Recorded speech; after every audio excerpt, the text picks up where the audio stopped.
Want you anymore, no. Dun. And we will never be alone again, cause it doesn't happen every day. Count on you being a friend. Can you give it up or give it away? I don't know what I wanna say, but I don't really know where to go. Bro, why do I keep recommending this fucking video, dude? What is YouTube trying to tell me, huh? What are they trying to incentivize here? What are they trying to tell me with this shit, huh? What are they, you know what I'm saying? Anyways, yo, what's good, brodies? How we doing today? Hopefully we'll have a magnificent Tuesday, innit? A magnificent Tuesday. Innit? Tuesday. Innit? Alright, anyways. Wood metal is weird. What the fuck is wood metal? Metal made of wood? How is that? Is that even a thing? Like, what the fuck? WAI generated photo. I listened to a problem, now listen to mine. I didn't want you anymore. Oh, the entire history of Rome. Oh, damn. And we will never be alone again. And every day, count on you being a friend. Can you give it up or give it away? I thought about what I want to say, but I don't really know where to go. A smart move, Nothing phone for a. Don't Nothing phone have like a pretty cheap, like great phone, like a $300 phone? That's pretty fucking good. Games that punish you for being too rich. In Stalker Shadow of Chernobyl, the entire game builds up to a moment where your character reaches a mythical wish granter at the center of the Chernobyl zone that can grant you anything you want. The game secretly tracks how much money you have been hoarding throughout your entire playthrough. If you arrive at the end with more than 50,000 rubles saved up, your character automatically wishes for wealth and the game punishes you immediately. The wish granter drops a pile of metal bolts and screws from the ceiling, but your greedy character sees them as gold coins falling from the sky. Dude. As he reaches out laughing to grab the coins, the roof structure collapses on top of him and he dies instantly. Then what the fuck? Alright, man, don't be greedy, I guess. The fuck? But like, if I find the money in some stupid ass nuclear zone, I'm gonna fucking take it. Like that's pretty stupid, no? Your path and demands gold. If you refuse to pay and decide to fight her instead, she uses a special ability called Jealous Avarice that deals damage based on exactly how much gold your party is carrying at that moment. For every 500 gold you have in your inventory, the damage multiplies. Players who spent the entire game saving up thousands of gold pieces walked into the fight and got wiped out in a single turn by the weight of their own greed. Games that punish. Well, that sounds fucking. A machine that can teleport you to any coordinates in Minecraft. It was made by pro redstoner Eddie Bean, and to pull it off, what the fuck is that photo, dude? Physics to their absolute limit. Normally, and then so like, oh, it like calculates how the distance. It froze one of them fucking you know what I'm saying? Then one of them into an ender pearl, and like. The pearls bounce wildly inside water bubble columns, and through a precision ender pearl launcher, this is a huge problem. To fix this, he used honey blocks to perfectly push the pearl into the corner of a block. Then by throwing the pearl directly between an upward pushing soul sand column and a downward pulling magma column, the pearl is looking in place, completely motionless. Oh Next shit. comes the power. Using dispensers, cobwebs, and pistons, I listen to your problems. Bro, it's always so fucking impressive how much shit these people can build in fucking like Minecraft. Like, bro, they built a whole ass computer in the Minecraft. Isn't that just so fucking insane? Like, how do you do that, then, man? Using math, he calculates exactly how many wind bursts are needed on each side. When everything lines up, the pearl gets launched with precise velocity, sending you to a specific set of coordinates anywhere in the world. That's crazy. If you use the V handle and pull it low towards your belly button like this. Pull your balls towards your balls. If you use a medium grip handle and pull it towards just above your belly. He filled a long tube with water in his front yard, and he added more tubes until his entire house was surrounded. Okay. Then floodwater began to rush into smart. The neighborhood. Other homes Smarty were damaged McSmarty in pants. his house. The gallons of water in the tubes made them incredibly heavy, too heavy for the water to push through. The Smarty McSmarty pants, holy. Instead. When it finally ended, nearby homes were destroyed, but his house stood dry, saved by water holding back water. Isn't that just such a fucking thing? Like, American houses are made of fucking cardboard and some fucking random trash they find on the floor, but like, bro, they have tornadoes, tomatoes, fucking floods, all this shit happened there, and their houses are still just, like, how does that make any sense? Aim! Players, all eyes on the bulb! What the fuck is this, bro? Lights up, you shoot! What kind of Squid Game shit is this, bro?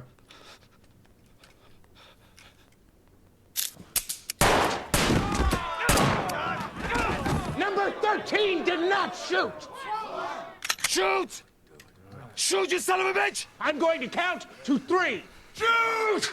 1, 2...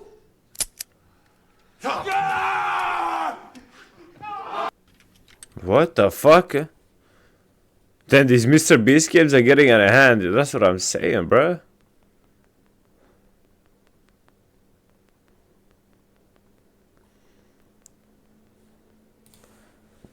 Interesting movie, I guess. A cocking gun, using a cocking gun backwards.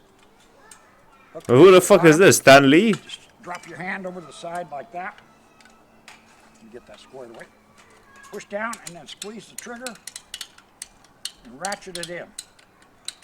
Ratchet and Clank. And when you get it in, just lift up on the gun. Okay, W strat, A cocking gun. Using a 13 cocking years gun later is backwards. crazy. Wait, what the fuck?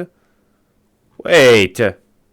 Bro, why does the YouTube algorithm do this shit? Like, just randomly recommends videos from 2007. Like, wait, 13 years ago is like 2013. You may have already What seen the a glitch fuck? with this plush toy during the broadcast of Artemis 2, and people started claiming the whole thing was staged with a green screen. Worse to think, the actual live stream didn't even have that glitch. But that's not what I have questions about. Why did they even bring a plush toy to space? Why can't helicopters land on To near city chemically rooftops? react with Turns out this building is wild. no gravity. The old Pan Am building's massive roof creates Pan something no Am. other skyscraper in Manhattan could offer. Pan Most NYC Am. buildings taper, spike, or are covered in mechanical equipment. But this one had 131 feet of open concrete at the top. So they built a rooftop airport where you could take a helicopter to JFK in under 10 minutes for only $25. In the Pan Am building, went Only from being voted the most $25. wanted to be demolished to the most exciting place to catch a flight. But Yeah, 3 well, months after that, opening, 20 passengers disembarked and a group lined up to board while the rotors kept spinning. Airlines called this hot loading. It was dangerous to keep the blades at full speed during boarding, but it avoided the maintenance costs of applying the rotor brake between every flight. And more importantly, it saved time not having to wait for the rotors to spin back up. So this meant more flights and more money. Pan But time Am, grabbed the both only the Pan days Am I ago. know and love. Pan Am Palmer, baby. Holy shit, bro. If only she was real. I know she would pick me out of everyone. Of course she would. For what? He slammed on his brakes. I listen to your problems, I listen to mine. I didn't want you anymore. Oh. And we'll never be alone again. Cause it doesn't happen every day. Kinda knew you being a friend. You're gonna give it up and give it away. Another lazy spar hot. But that song, whoa. Does smell I swear quite that song is such a good. fucking And I know what you're banger. thinking, why doesn't the customer just do it Ew. themselves, or why don't they just buy a new one? It's gonna Like, how do you let it cost get them this just as much money to bad? clean it. But they'll have to then go out and get a new Like, one. what the and this one fuck? still works, so they might as well just get me to do it. And I'm not going to That's say so no. Job's the disgusting, job. bro. Anyway, I've used some hot tub flush. There's only 2 pipes, but it's still going to help clean it. Like, And I'm brother, getting the cover cleaned, which is it quite had to have, like, it doesn't just get this bad overnight, you know what I'm saying? Like, it had to have gotten, like, slightly foggy or dirty or some shit. How come you didn't act then? You just let it sit? It's Like, got what? The top, the bottom, and then the inside with the inflatable bladder. And there's dirt and grime everywhere. Oh, so I'm gonna spray it man. down, and I'm using this Ryobi scrubber that I've got recently, and it actually is pretty handy. The hot tub's That's finished flushing out, fucking so I can drop the nasty. water level. I found what I think is a scum sponge, helping to collect all the nasties floating around. We Fuck moved the is a whole hot tub scum away from where sponge? it was originally sitting, so we've got more space to give it a clean. Spraying it down and using the scrubber again. Also, if you're wondering about that filter as well, I'm definitely That's gonna throw that in fucking the bin. I've nasty. got about 10 new ones, so I'll use one of them. Hoover out That's the last little fucking bits, nasty. then I'm going to use a cleaner to spray it on the hot tub to get rid of some of the tough stains. Well, I have one of them bottles. Down, give it a rinse, and that's that all cleaned out. Unfortunately, the pink line around the top didn't come out. I've had them on previous hot tubs where they did, but not on this one, unfortunately. I will find another cleaner that will get it straight. How much does a hot tub like this cost? Captain's happy. Chemicals all topped up. Holly your boy for the pool work.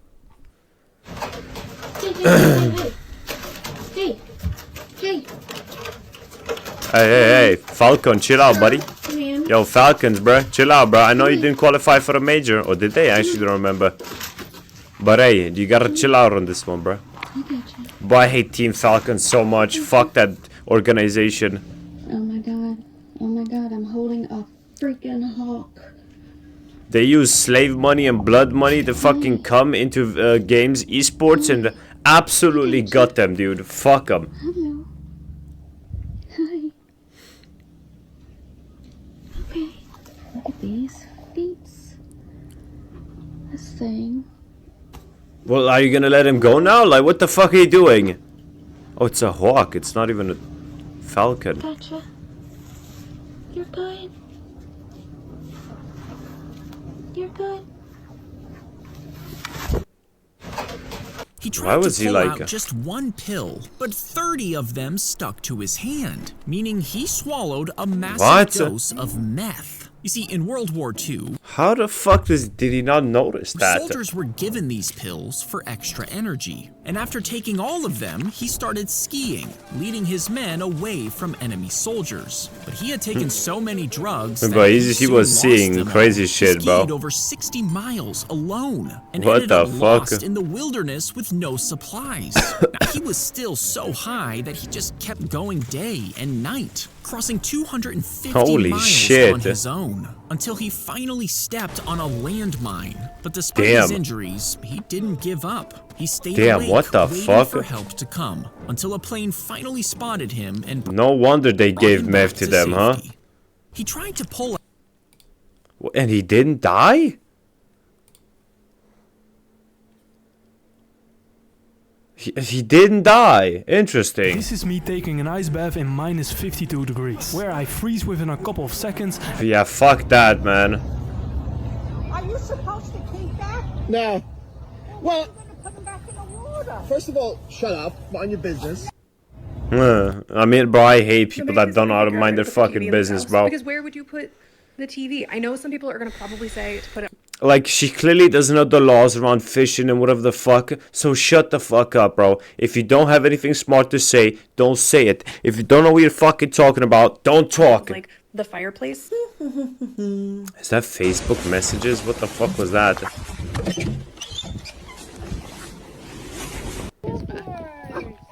Oh no.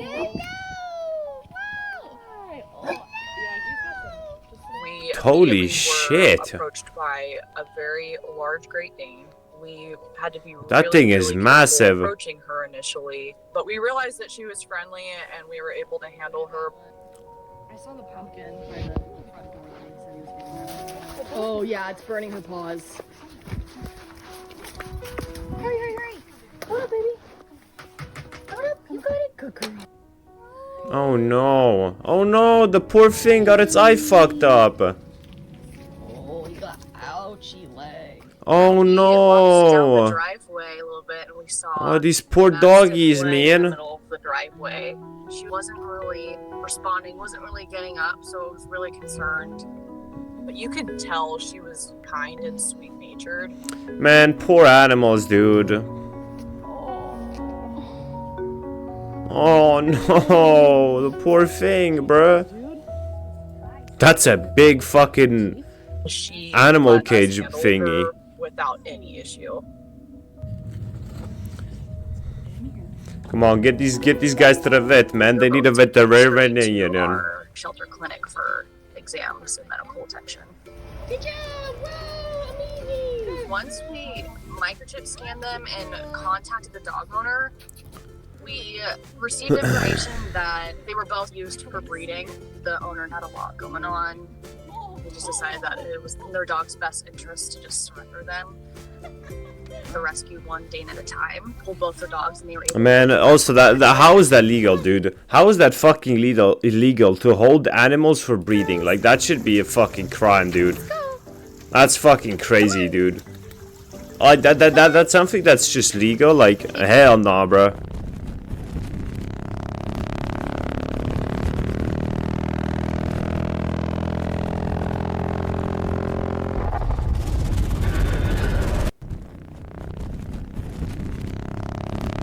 Doubly doing.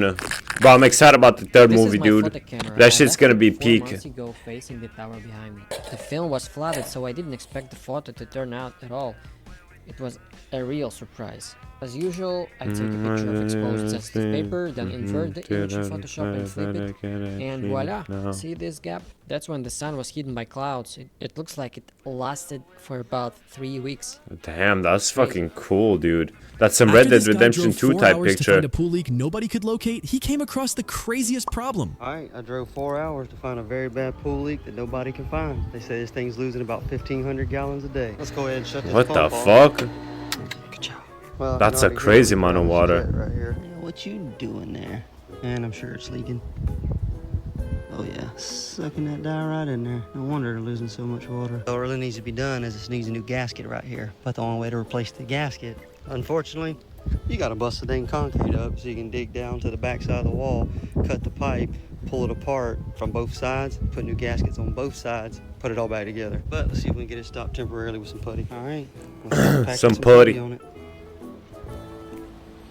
All right, and I got that all set up for now, but that's just temporary. Well, not sure why nobody could find that. I found it in like 5-10 minutes of being here. But should they fix it or just replace the putty? After this... Why did nobody find that? Because they couldn't be fucking bothered? Like, bro.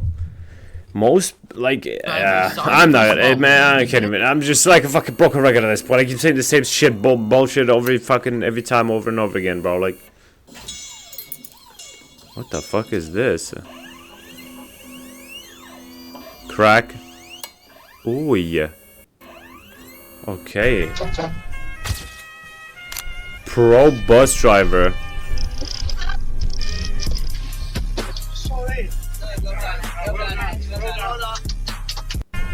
Oh, man, and then these fuck assholes gotta clap it up, bro. Like, shut the fuck up, man. Oh, hell no, man.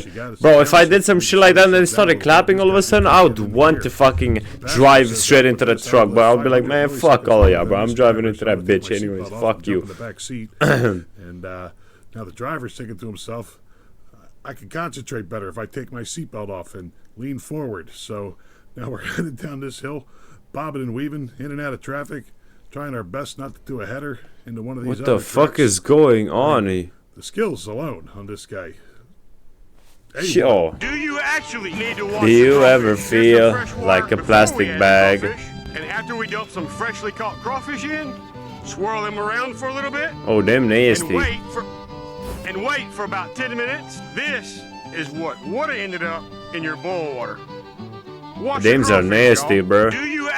Them's are dirty.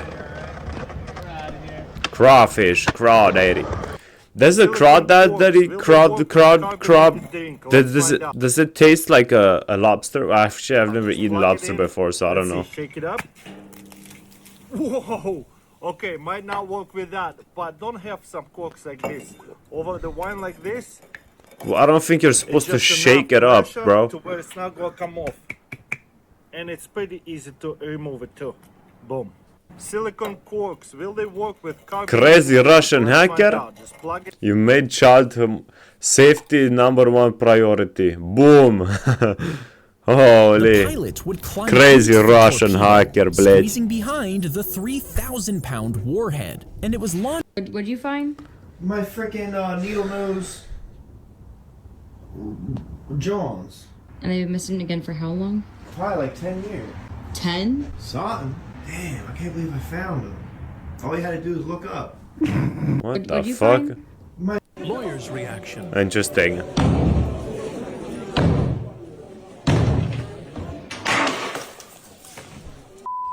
Can he go to jail for this? Potentially, but because it was almost 90 degrees in there, his public defender or criminal defense attorney is going to have some damn great arguments about why he had a public necessity to protect himself and save his life, and because they weren't even letting him off the damn train.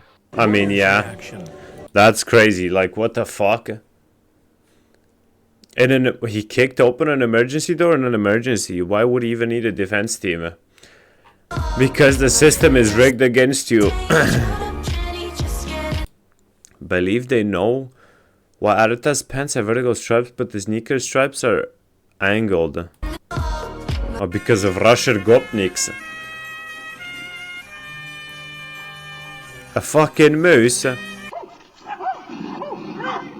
What the fuck? That's a bro, like, nah, bro. That's a whole ass fucking... Yo, it's a whole ass dinosaur. Money sheet I ordered, but before I had it cut up, I actually tried to sell it to the pawn shop to see if it was worth more than just the dollar amount. What are you gonna do with this? Well, I wanted to see if you wanted to buy it. You know, it's $25 bills that are real dollars. You sell it for a premium because it's a collector's item because they're not cut. It makes it more valuable. So the mint makes this stuff. They saved the process of having to cut these. Yet they charge you more for them, even though they're doing less work. I guess, but it's like a collectible, you know? There is a little bit of a premium on them, but the problem is most people that have them for a while, they end up just cutting them apart and spending it as dollars. The last ones we had for years. They're cool. But you wouldn't like give me a lot for it? I'd give you $25. $25? I paid $60. Well, you make your deal when you buy it, not when you sell it. I'll make money at $25. You're not going to make any money at $60. In my last video, okay, as well. the glove hit his face over and Oh, over, shit. his father watched suspiciously. The damage on his son's face didn't look normal, so after the fight, he ran over and grabbed the winner's hand. The gloves felt Oh, too shit. thin, like there was no Isn't this the guy that, like, ended up, like, the opponent of this guy ended up dying? Inside, he held on to the boxer and yelled for the officials, and they discovered the padding had been taken out from little holes on each glove. But his son's vision was already permanently damaged, Yeah. meaning he could never box again. The boxer and his trainer were sentenced to prison and banned from boxing. They eventually admitted that they did take out the padding and even hardened it with plaster, Yeah, all bro, just like, to hurt the opponent. fucking, it's like, that should just be a attempted murder. Like, let's be honest, that should just be considered attempted murder. Oh, hell no. I'll try to remember to shut off the brain alive. Yeah, but like, concrete gets really hot. Like, even if it's like not that hot outside, asphalt still just gets so insanely fucking hot, dude. Actually, I think it shuts off automatically once your brain is liquid. I always What see is those this traveling shit? with well-behaved cats videos where people.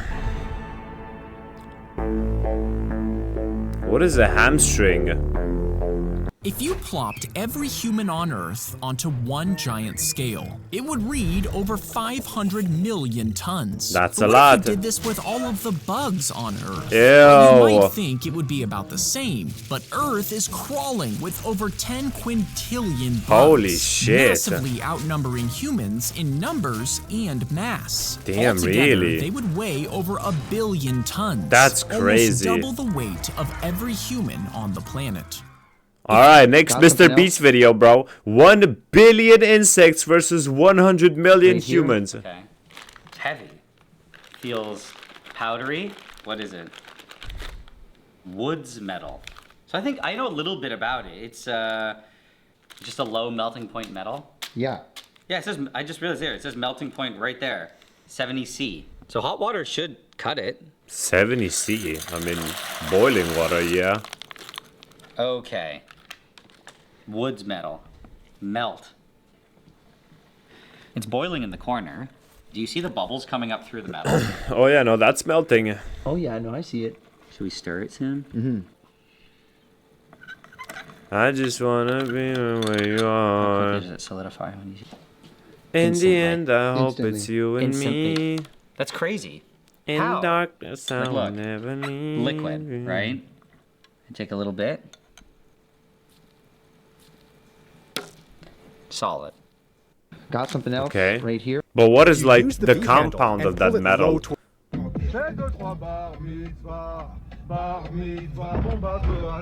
Bro, I swear I saw this exact fucking video, but like at night. He did the exact same shit, singing some fuck ass French song, but like at night. And what the fuck? I think he made the video and took the picture at the same time. You have 5 seconds to choose. Which door are you going to pick?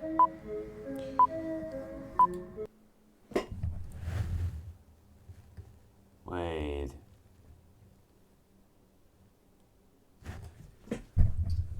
I don't know, man. I'm gonna keep it a buck, man. I don't know, bruh. Like, I'd be inclined to pick number 2, bruh. But also, like, I think about if I was in a real situation, I'd pick number 2, bruh.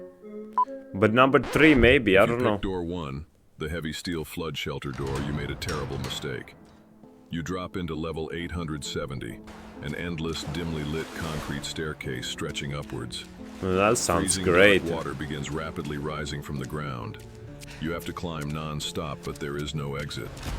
Your legs give out and the dark water swallows you whole. Sorry, you picked wrong. If you picked door 2, the cozy wooden cabin door, Man, fuck you. Fuck you and your stupid fucking bitch. you step inside and swallows you whole. Fuck Sorry, you. picked wrong. Fuck you, you stupid bitch. Fuck you. 200 miles through the darkness. Nah, fuck you, you stupid bitch. Dog shit ass fucking video. Fuck you. These two guys, bruh. Metallurgist. Stay back, or I'll laser every fucking one of you. Stay back. I'll laser every fucking one. What are they called? Teen cakes?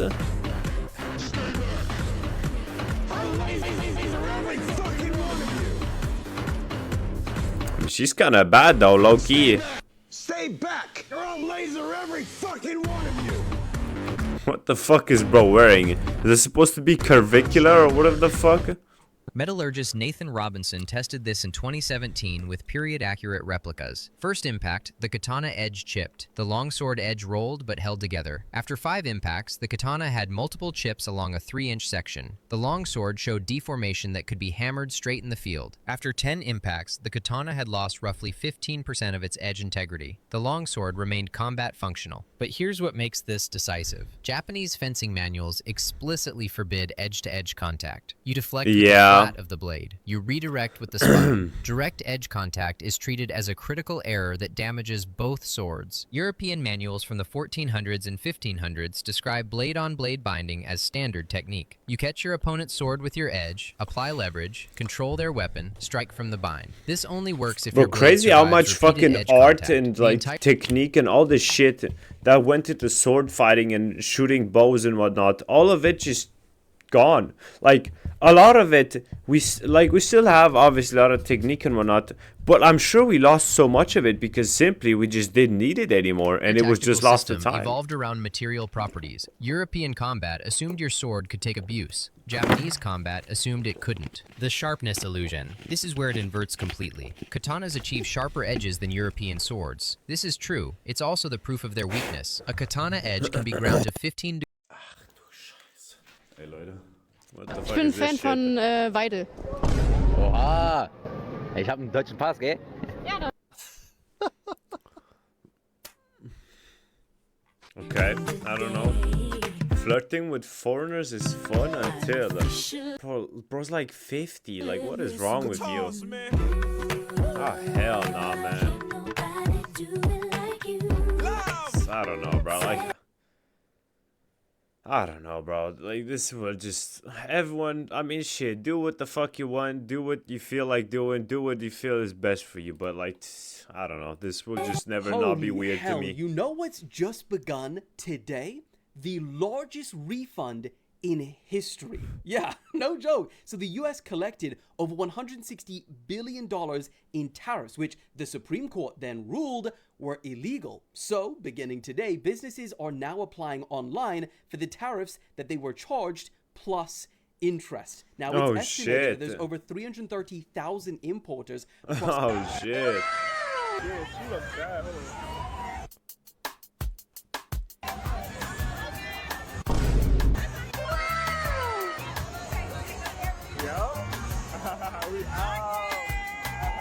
Oh, say less. That's that easy? What the fuck?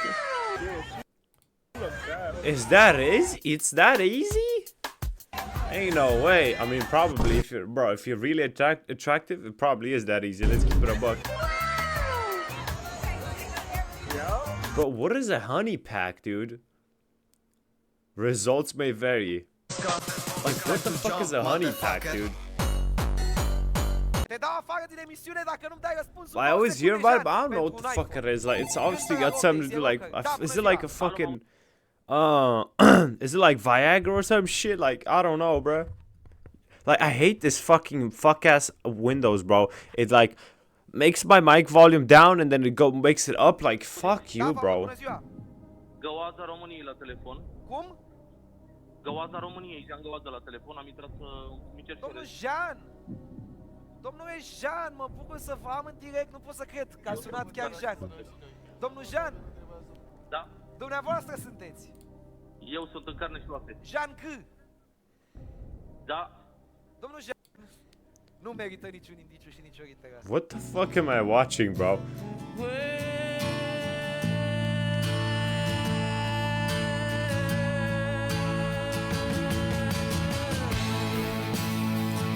Oh shit! Damn! Is it money or it's me?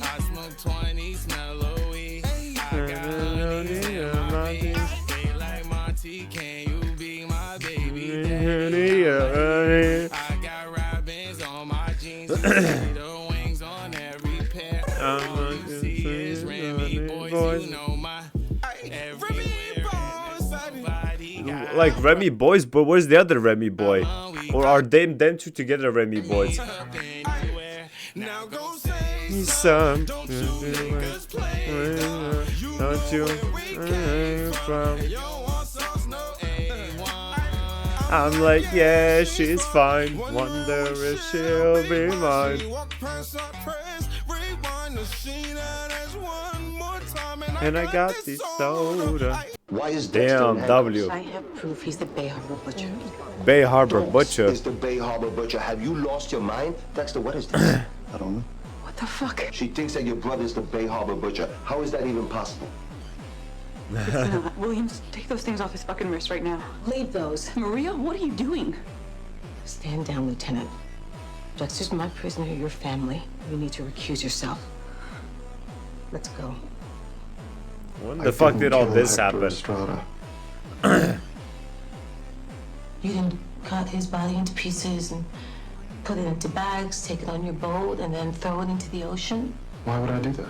Because Hector Estrada butchered your mother in front of you. So how about you start telling me the truth? I'm not the Bay Harbor Butcher. W. Dexter. Answered all of your questions. You got nothing to do about it. What was in the bag? Meth. It was a shirt with Hector Estrada's blood on it and his wallet. You killed him. You killed him like you killed all your other victims. Admit it. Why would he not burn the shirt? I reran the blood on the shirt that Captain LaGuardia discovered in the trash. There was a partial print, and it's yours. You son of a bitch. You set me up. What the fuck? Why is the acting so bad? I mean, shit. Bro, should I watch like a recap of like season 5 and 6 and whatever? Because I think that's when I stopped watching. Boys. I'm Ariana's birthday. What the fuck? Oh my. What am I supposed to do? Oh, hell no. Bro, it's crazy how resilient potatoes are. Like, potatoes are fucking crazy, dude.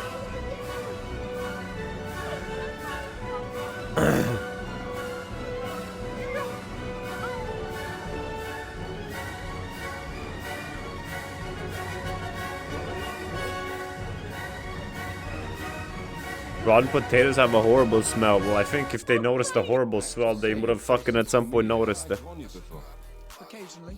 Of course, I've seen you in the newspaper. You're a reporter? I'm a journalist. Yeah. I believe I've captured something of your likeness. Not bad. What do you think, Snowy? I don't know what the fuck this is. I've never seen that before. Food. Yo, this fucking guy, bro. This fucking guy, bro. Gyro with the fries. The gyro? What do you mean Ramadan food? But that's Greek. That look real good. And then I got like the most recommended was like the shimozas.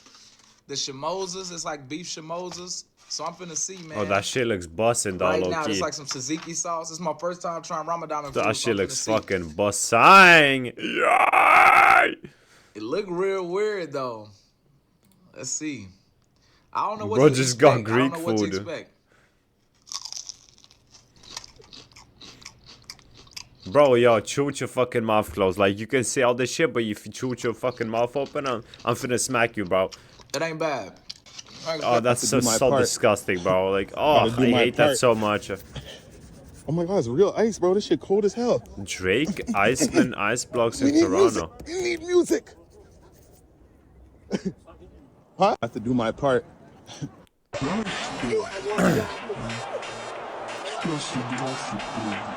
The fuck is this shit, bro? Yay! Opa. does not deserve to be treated like this. Is that AI? Oh, hell no. Wait, that's actually fucking crazy. Holy fuck. Wait, that's actually insane. That's fucking hella crazy. What?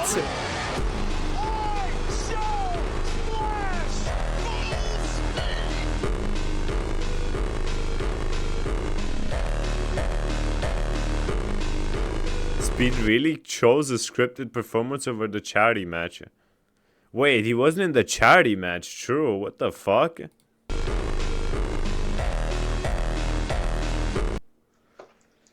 Please don't bite me, doggy. Please, hello. Can I pet you? Oh, you're so sweet. You're so sweet. You want a treat? A delivery man. I think that's a woman, bitch ass. The fuck? Okay, sit. You're so sweet. You're so pretty. Oh, that's a cute doggy.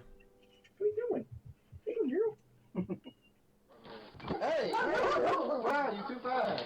It's okay. Hey, Will. Yeah. Man, I love doggies. Yo, what is... Yo, I want to hear the song. Arigato gozaimasu. Arigato. Namaste. Fuck, how do you say hello in Japanese again? I always forget, bro.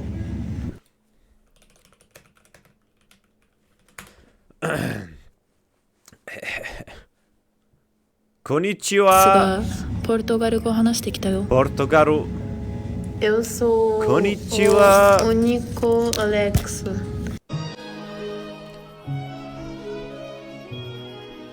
Reduce your expectations to zero. Ugh, so cringe.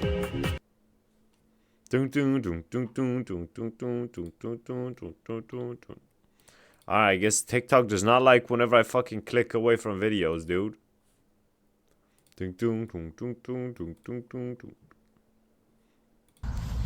Aww. Yippee!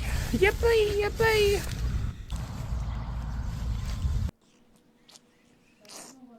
Oh no. Wow. Hey, hey, hey, hey! Chill, chill. Chill, chill.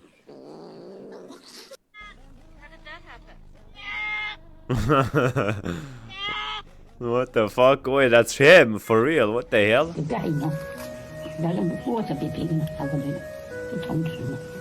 Let's like this so I get more mimosa. Mimasa. What is that, an apple? Why did she skin the apple? Why did she deglove the apple? What the fuck? Bro, this is always what happens when you pull up to grandma house, man. She always just like feeds you 7 different meal courses, gives you like 17 different types of meats and foods and shit and drinks. Are you sure you're not hungry? Come on, let me give you a little bit of food. And then she brings out the whole fridge. Every time, man. Grandmas are just too sweet.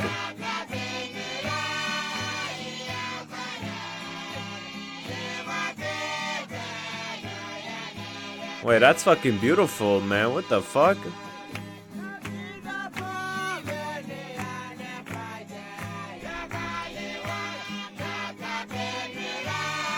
new Kanye sample just dropped. Wait, true. That does sound like something Kanye would sample. That sounds so beautiful though. Like everyone's hitting the right notes at the same time. Bro, these are the American vibes that I love. Like, this is the type of shit that if I ever, you know, lived in America, this is where I would want to be, bro. On the, like, the western... on the, like, near Seattle, dude.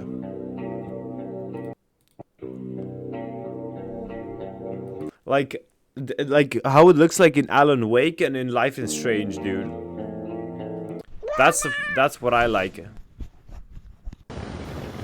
I just wanna be right where you are. In the end, I hope it's you with me. What the fuck? Goofy ass horn. Bye.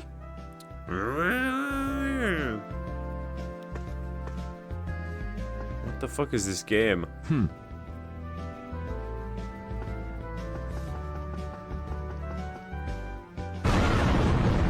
Oh no. What? That's when the now worked. Oh no, that's when it now worked. But it just disappeared. Oh, it's just gone. Oh. Well, she's not dead at least. Bro, what the fuck is this game? Robot Alchemic Drive. What the fuck is... Bro, this is the most Japanese shit I've ever seen in my fucking life, bro. Make it like it never happened, and that we want nothing. And I don't even need your love, but you treat me like a stranger, and I feel so rough. This spring, no, you didn't have to Xbox, stoop so low. And it wasn't long until we have your friends collect your rickets and then change your number. Known as a blue tit. No, that's Mordecai, bro.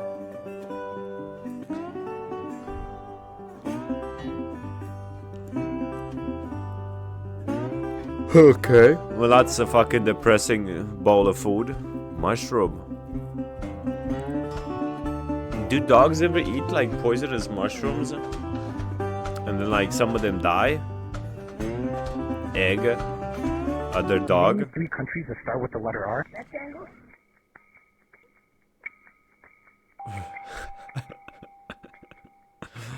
Name 3 countries that start with the What the letter R. fuck did I just watch? Rectangle. Alright. Holy pigeon. Giga shad pigeon. Nada pigeon. Opa. Don't laugh at him, you bitch.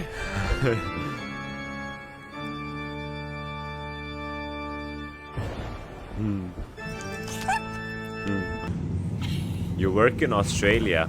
Hello. Hello, fella. Is that a baby kangaroo? Oh, damn. He's rude. That looks like a female kangaroo now. Smell the roses. Is that a rose? That's not a rose, is it? That's a beautiful video, though.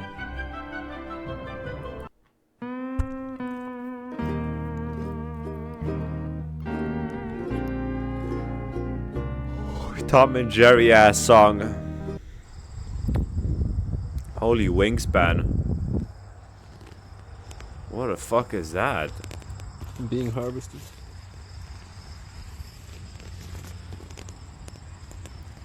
Is that a... Fuck, what's that bird called again? A vulture? Is that a vulture? Or an eagle? What the fuck is that? Why is it T-posing on him? How can you even see anything in that shit, bro? I swear you can't see anything with that bitch ass on, but I used to have one of those. I maybe still have it somewhere. I don't know where the fuck it is, but bro, it's so hard to see with that shit on. Oh, little guy, man. Chicken soup. Big fan of that. Meow, meow. Maybe he's a big fan of chicken soup. Why so many cat videos, bro? What is that? I'm out of pain from trying. Hola, ¿qué tal? Le hago una consulta. ¿La calle Santa Fe? Sí. Why am I so tired right now, bro? What the fuck is that, bro? Are we the rest? Yippee! I was drinking the chug splash. He griefed him, that's crazy. Is this AI? Tough bike, dude. Can I get your autograph? Can you do a trick? W trick. Guten Morgen. Guten Die Schwäne Morgen. sind schon da. Wir haben herrliches Wetter. Und wir freuen uns aufs Baden. Guck da, sehen wir? Wir gehen wieder schwimmen. Ich wünsche euch was. Ciao. That's nice. With the swarms, man. Beautiful creatures. I walked past this dude and he's got the whole PS4 set up. Damn. Outside. With Wi-Fi? Nah, unfortunately. Wi-Fi coming soon, though. Wi-Fi Coming soon, though, bro. Yes, Wait, sir. what did he have on there? I walked What games did he have on there? PS4 set up. He got Rocket League. With Wi-Fi? Nah, unfortunately. Wi-Fi coming soon, though. Wi-Fi coming soon. He got Rocket League. What is that? UFC 3? Black Ops 3? Yes, sir. We Must have stolen that of someone. Some fucking 12-year-old got his shit stolen, low-key. Why is he moving in slow motion? Alright. I'm gonna flex my avocado on this nigga.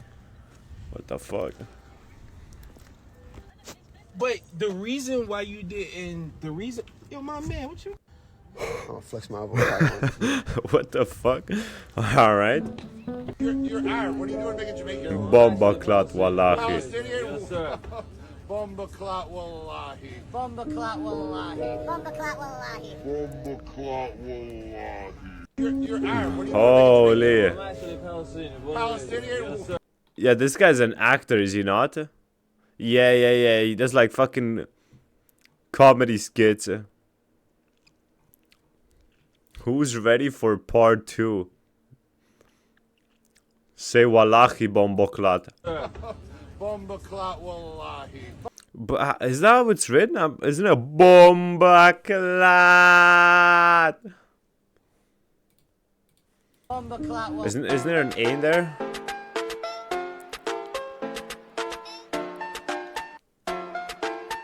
That's cute. Hey, yo, Ben, is my dog pretty? Yes. Really? No.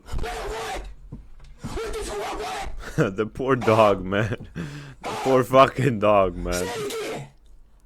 Yes. Hey, yo, Ben, is my dog Alright. Well, fucking speed, man. W rage bait. Alright. Alright. Most useful fucking pug. Minecraft, but everyone has unique superpowers. And today, you, the viewer, get the chance to join. If you would like to join the Insanity Bro, what is that SMB, voice? Make a video using this the Insanity. What the fuck is that? Okay, dude. Classic. Holy fucking classic. Ah, yes. Just two intellectuals having a deeply philosophical conversation. All visitors will maintain an atmosphere of silence and respect at all times. Why does that fucking dad have I am Groot on his phone? What the fuck is that? The day they give me adequate change at the beginning of my shift is the day the world implodes or something. Real? Give me enough quarters. What the fuck?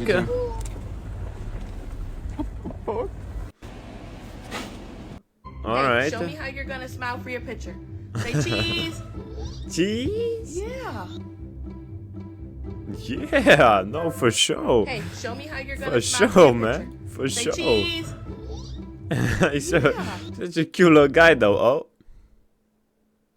What's with this fucking, like, watermark all over that shit, bro? Am I a stunner girl now? Oh, hell no. Oh, hell nah. You a nigga, cuz. Oh, hell nah. Classic. Don't even know what the fuck about to happen today, Am I a stunner girl now? Oh, hell no. Who this nigga is, bro? Oh, you don't know? Why is he so tall? What the fuck? Running, nigga. Oh, shit. Why is that shit so fucking long? What the fuck? Wait, is that what he's supposed to be? Who this nigga is, bro? Oh, you don't know? Okay.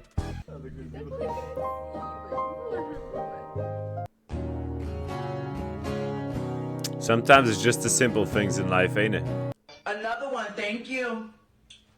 Another one, thank you. Another one, thank you. What the fuck is that? Another one. Alright, well, I mean, I guess you really enjoyed that specific, like, picture thing. Watch me and Twin Link. Holy. My uncle owns a bridge. Are we the ass? I mean, W hustle, I guess.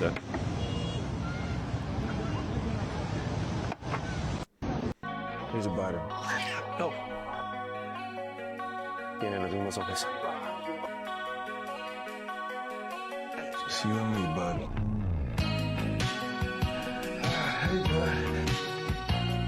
What the fuck is this movie? Nah, like, bro, that's fucked up, bro. That is fucked up, bro. That's not funny. If you stop me, I will eat your meat. What the fuck? I don't give a shit about you recording. Yo, what is it? If you stop, Like, what am I watching, bro? eat your meat. Okay. No. She has been the devil.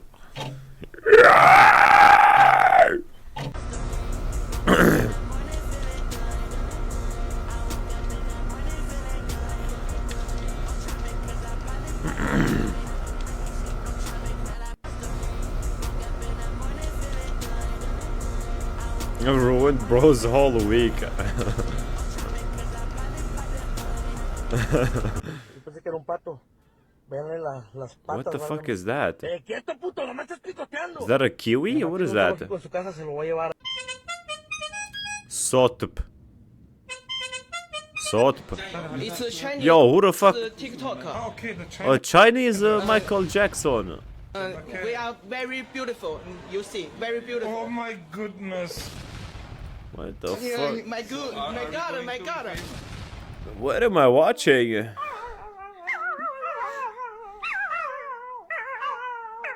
Yeah! Not so funny now, is it? Hey, Brody. Hey, Brody. Brody, hold on. Oh, shit. Oh, shit. Classic. Harry, do you support gay marriage? Yeah. So you're saying it's alright me and you get married? Fuck no. Come back, I want to marry you. Get away from me. Just joking. You the gay shit. I'm sorry. Bro's like, you know what? I don't mind that. This video will always be a mystery to me. Like, what the See fuck? this man? He's a magic man. He's gonna touch this hot fire. Oh man, he's a magic man. See this? Oh, that's sweet. Oh yeah. Bro, and you already know them fucking old ass TVs are heavy as fuck.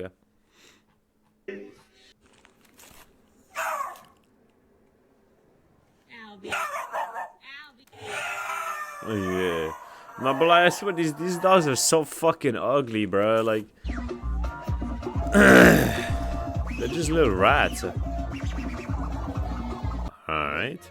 Dog. Multiple kids. Are they twins?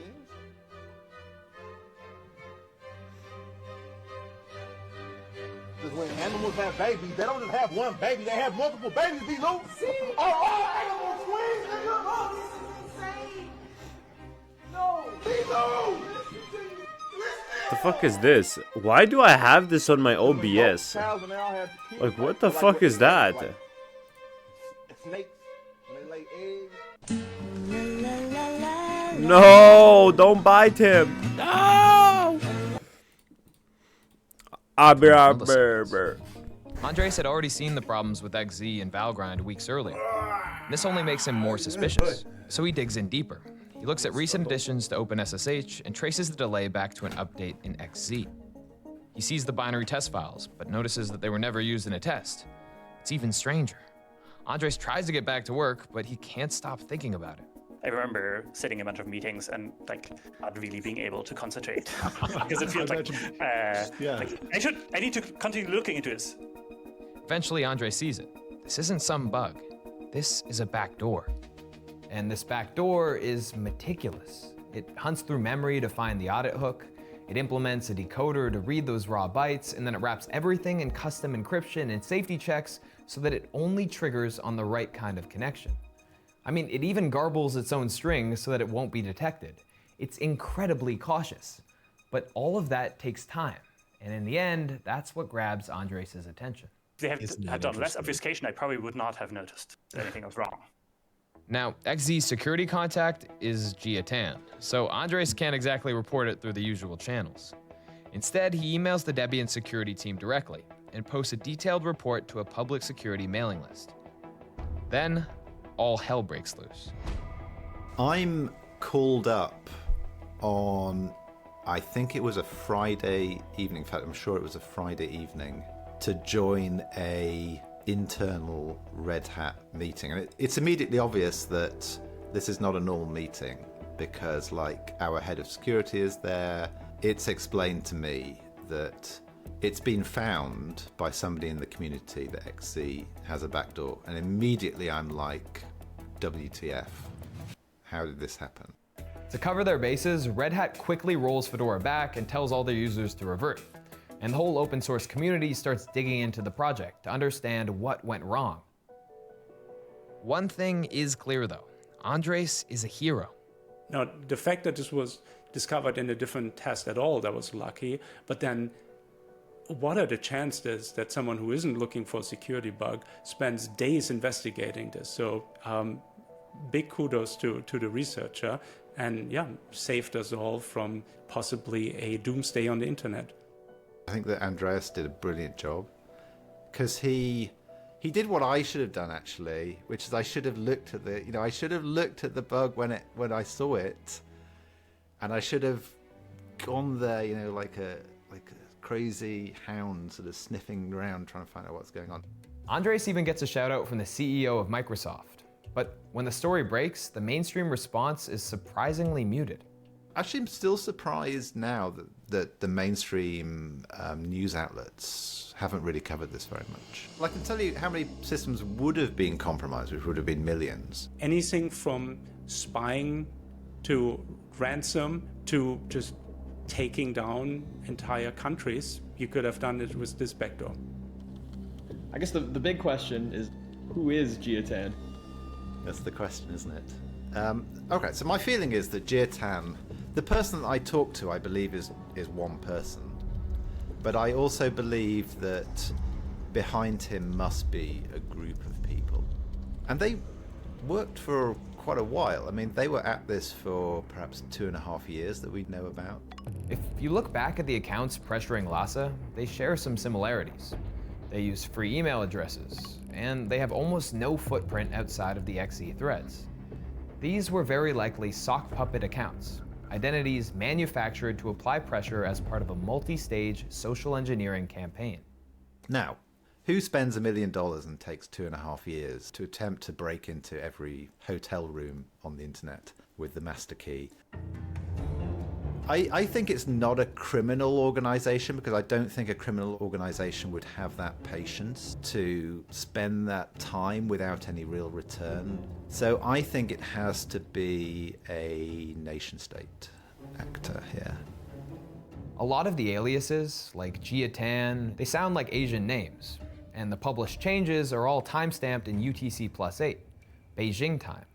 So the signs point to China. And that's why it's probably not China. I mean, why would they make it that obvious? Every other part of the operation has been so meticulous, so cautious. And they also worked on Chinese New Year, but not on Christmas. And over the years, there were 9 changes that fall outside of the Beijing time, into UTC plus 2, which is a time zone that includes Israel and parts of Western Russia. That's why some experts have speculated that this could be the work of APT-29, a Russian state-backed hacker group also known as Cozy Bear. But again, do we know? No, of course we don't know who it is, and we likely will never know. Jiatan himself just disappeared as soon as this exploit became publicly known and never heard from again. In a sense, it doesn't matter whether this was Russian or Chinese or Iranian. We need to protect from these types of backdoors no matter where they're coming from. I see this as like, you know, the canary in the coal mine of what's going to be happening as attackers get more sophisticated, they make fewer mistakes, you know, the gloves are off in a way. I don't think that the Linux community is fully, is fully ready for this yet. In the aftermath of XZ, the open source community pored over countless small, similar projects, looking for similar campaigns, but they found almost nothing. I'm worried that we didn't find other backdoors. The incentives are just too clear. There are state-sponsored parts of either governments, militaries, or even private contractors working for states that are all preparing for the next cyber escalation, some kind of a war, some kind of a geopolitical conflict. And where are all of those backdoors? There's just too many people incentivized to put backdoors for the few backdoors that we're actually discovering. Now, some experts have argued this reveals a fundamental flaw in the open source model, but not everyone agrees. Closed source software would be no better here. In fact, who's to say that there aren't already state spies working as paid software engineers at some of the larger companies, putting in exactly backdoors like this? But then there would be no community member running free testing and detecting this by chance. This backdoor, if anything, underlines the ethos of open source. I mean, just think of what it took to get this done in public. There was a multiple-year social engineering campaign. There were all these layers of misdirection, and then there was code that was designed to withstand constant scrutiny. Compare that now with a closed source hack. Sometimes all it takes to get a backdoor installed there is a court order. Or you have a public company that can just brush a breach under the rug. I actually used to work as an open source researcher myself at the Japanese telecom giant NTT. And my perspective is that it's only because this is an open source project that it's been picked apart, analyzed, and turned into a conversation about security at all. One that focuses on the fundamental vulnerability. It's not the code, it's the people. And now the system has not supported them enough. I feel for Lasse that he's given this beautiful gift to the whole world. And, you know, what has humanity done back to him, right? We've poisoned his gift. And then I think implicitly a little bit, not everyone's saying this, but implicitly we're blaming him for not being there to maintain this stuff for free forever. But why are we demanding that Lasse do anything when he's not being paid for this stuff? And that's, in my opinion, quite unfair. On this Saturday evening, we were working together on a workaround for this bug in Rel 9 that he's added to XZ, and he absolutely could have told us to get lost and didn't. And what a brilliant guy.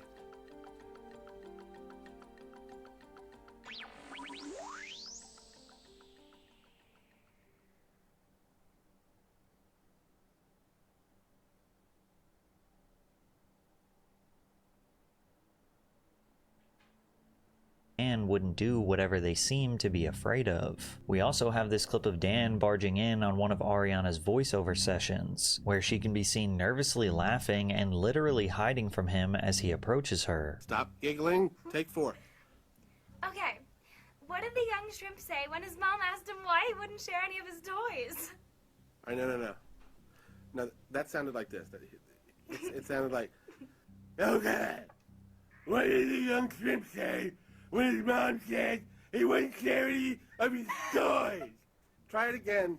but more cat-like. But before we dive deeper, privacy online is becoming more important than ever. Every time you are browsing online, your device is transmitting information out into the open, and most of us don't think about it, but that information can be visible to third parties along the way. That's why I'm happy to tell you about today's sponsor, Private Internet Access, or PIA VPN. I personally use a VPN whenever I'm on public Wi-Fi, whether that's in a hotel, airport, or cafe. Public networks aren't always secure, and PIA creates an encrypted tunnel for my connection, which helps protect my data and keeps my browsing activity private. It also hides my IP address, adding another layer of privacy. PIA has a strict no logs policy, meaning they don't store your activity, and they're one of the most transparent VPN providers out there. Another benefit is unlocking more content to watch. Some websites and services are only available in certain locations. With servers in over 91 countries, PIA lets you connect to the region you need and watch whatever you like with just the click of a button. It works on Windows, Mac, Android, iOS, Linux, and more. With one subscription, you can connect unlimited devices at the same time, so your whole household is covered. Signing up is risk-free with their 30-day money-back guarantee and 24/7 customer support. Go to piavpn.com/PatrickCC to get 83% off. That's only $2.03 a month plus 4 months free. By 2012, it had been nearly 2 decades of Dan Schneider's reign at Nickelodeon, and media outlets finally began questioning the deeper intentions of his children's TV shows, specifically pointing out the sexual nature of Victorious. Those designer threads often have an adult sexiness that unsuccessfully straddles the line between tasteful and trampy. While guys are allowed to be quirky and weird looking, girls are uniformly cast from the same Bratz doll mold. Meanwhile, you had Dan writing about Ariana's character on his blog that said, "But what Kat does in this scene is a special variation of the spit take, where the liquid just falls out of her mouth. Yes, this is what I do for a living. I analyze the various kinds of spit takes. Not a bad job." Despite the seemingly endless amount of evidence, no adults were investigating or challenging Dan's behavior. Ariana wasn't going to speak up because he had the power to change her life. And in 2013, it was finally her turn to be the next face of a new Dan Schneider series. However, that show would get cancelled after only 1 season. In 2013, iCarly was officially over and Victorious was scheduled to end a few months later. Schneider decided to kill 2 birds with 1 stone and make a dual spin-off for both shows. He took a fan favorite from iCarly in Sam Puckett and a fan favorite from Victorious in Kat Valentine and created a teen sitcom titled Sam and Kat. The premise of the show revolved around the unlikely friendship of Sam and Kat, who meet and become roommates in Los Angeles while starting their own babysitting business to make ends meet. The pilot debuted on Nickelodeon to 4.2 million viewers and was surprisingly popular despite being a spin-off that was clearly inferior to its original shows. At the time of filming, Ariana's music career was just starting to take off. Her newest single, The Way, featuring Mac Miller, peaked at number 9 on the Billboard Hot 100, and according to her co-star Jeanette McCurdy, she was constantly missing from the Nickelodeon set. My co-star Ariana Grande is a burgeoning pop star who misses work regularly to go sing at award shows, record new songs, and do press for her upcoming album, while I stay back and angrily hold down the fort.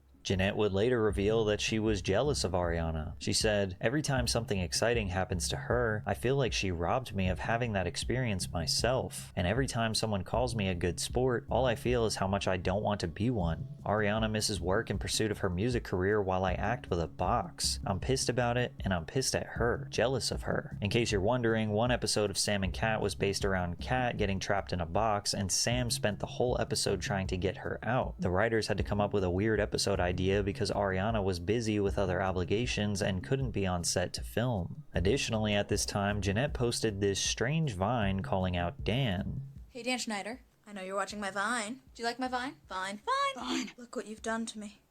Considering she would speak out against him 10 years later, we now know he was really making her crazy. The question is, did Ariana know about this? In Jeanette's 2022 memoir, Schneider was mentioned solely as the creator. She wrote that the creator took her out to dinner, where he encouraged her to try alcohol for the first time and gave her a shoulder massage. The creator is doing the thing that I've heard from my co-stars he does with every new star of a show How we that doing? he's making. He takes you But under there's his wing. one video I wanted to watch, which is this one. News. IED attacks have claimed the lives of 4 U.S. soldiers. The CIA founded Source Engine games. What? There's multiple? Like one alone is kind of crazy, but multiple. The year is 2006. The easiest way to get the news was, of course, the TV. But how does one get the gamers of the time to actually care about TV, or let alone the news? Well, the game studio Kuma Reality Games had the genius idea of bringing TV to video games. Games that allowed you to actually play news and events as they transpired in real life. Even partnering with the biggest TV channels of the time, like the History Channel and Animal Planet. And since Half-Life 2 was so popular at the time, coming out in 2004, they somehow even managed to get a partnership with Valve, with Kuma being one of only a handful of studios to ever be granted full commercial access to the Source Engine. They were big news. Crazy. Kuma games are probably some of the most obscure Source Engine games out there now. At one point having millions of players, to now having none at all. In this video, I'm going to talk about their history with the Source Engine, how strange and ambitious these games really were, their countless controversies, including their very close relationship with the United States military, and the fact that Kuma was maybe funded by the CIA. Not joking. But let me interrupt real quick.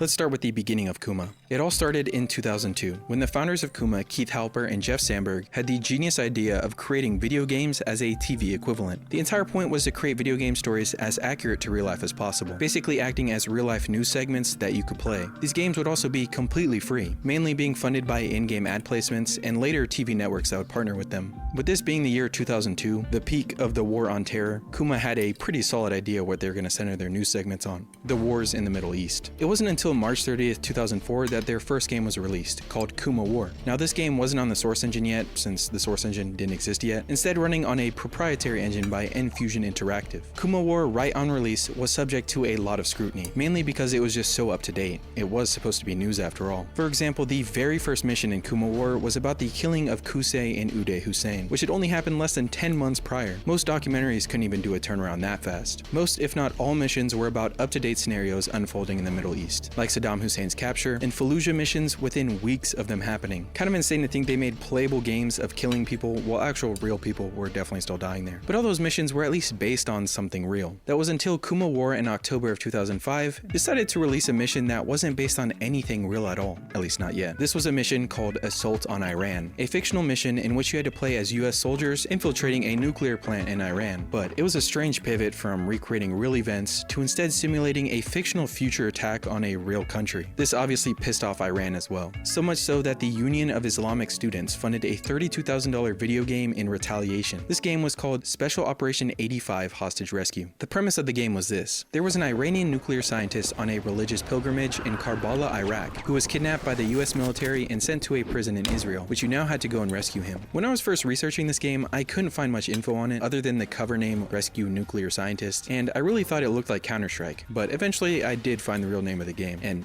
hey, wait a second, those guys look familiar. I played enough Condition Zero deleted scenes to know that those are just straight up stolen assets. In fact, most of this game is stolen assets. A ton of them from Counter-Strike Condition Zero, including the guns and enemies, even the same reload animations and sounds, and also the Counter-Strike Source monitor texture, although the game didn't actually release until 2007 since it was in development for 3 years, so that's why it has these textures from the Source Engine. The game doesn't seem to be on Source though, it kind of looks like an early version of the Unreal Engine, but what do you guys think? Either way, this weird beef between these video games was very controversial. You have to remember this was in the early 2000s, when people thought video games were an accurate depiction of reality and would somehow train people properly on how to kill people or something. Obviously not. It's funny to look back on now, but back then this was quite serious. So serious in fact that the United States military figured these Kuma War games were worth investing in, and I mean seriously investing. While doing research for this video, I actually went and looked up Kuma on the US government spending database, and what I found was pretty interesting. Beyond an already confirmed $95,920 SBIR grant for their language learning program, Kuma LLC had also received a separate contract worth over $1 million, $1,104,321 to be exact, funded directly by the Department of Defense, specifically the Department of the Army, for the modification of military training aids and devices. So Kuma wasn't just getting a small grant to translate some Arabic dialogue like I had originally thought when starting this video. They were getting paid over $1 million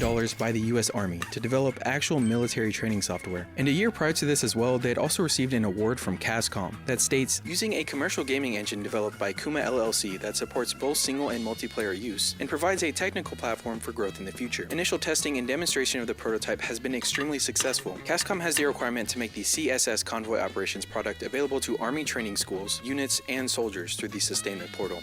The relationship between Kuma and the US military was significantly deeper than I had originally thought when starting this video. And here's the crazy part. This contract ran from July 2006 to January 2008, which just so happens to be the exact same time period when Kuma made their switch to the Source engine, meaning at some point the United States Army most likely had a military training simulator running on the Half-Life 2 engine. Let that sink in. But to keep things in chronological order, we're gonna have to come back to this later, and it gets even more interesting.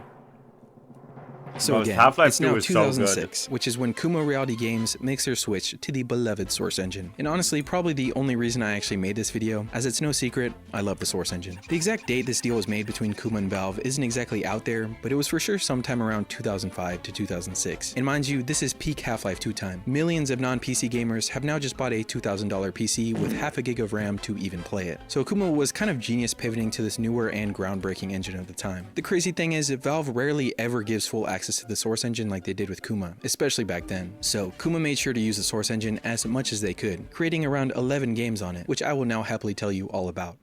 On April 24, 2006, Kuma Reality Games' first ever Source engine game was released. It was called Dino Hunters. This wasn't sponsored by a TV channel unlike their later games, but was instead sponsored by Schick Quattro, which was a shaving razor brand back in the day. And boy did this game push that sponsor. In fact, it's the whole story of the game, sort of. You and these 4 other folk are apparently time-traveling celebrities of the sort, and for the Schick Quattro sponsor, their genius idea is to get footage using their time-traveling RV to go back to the Jurassic period and kill dinosaurs. In the first episode that was released, because for some reason Kuma would do episodic releases using their launcher, we were introduced to the main crew, whatever their names are, kill a few dinosaurs, run away back into the RV, and try to go back to the present day. The lady character says hell no, crash lands everyone in the year 150,000 BC, now stuck in a land with woolly mammoths and giant beavers. For some reason at the end of the mission, you just decide to completely fucking decimate these poor defenseless woolly mammoths, and that's it. They said there was a next episode, but I don't think it ever came. It seems Schick Quattro was not very impressed with their sponsor. This whole game was pretty ass. It was their first Source engine game though, and was not much different from Half-Life 2, with even the same guns and sounds pretty much. It also had the worst boss fight I've ever experienced, a part I had to no-clip over, and whatever this was.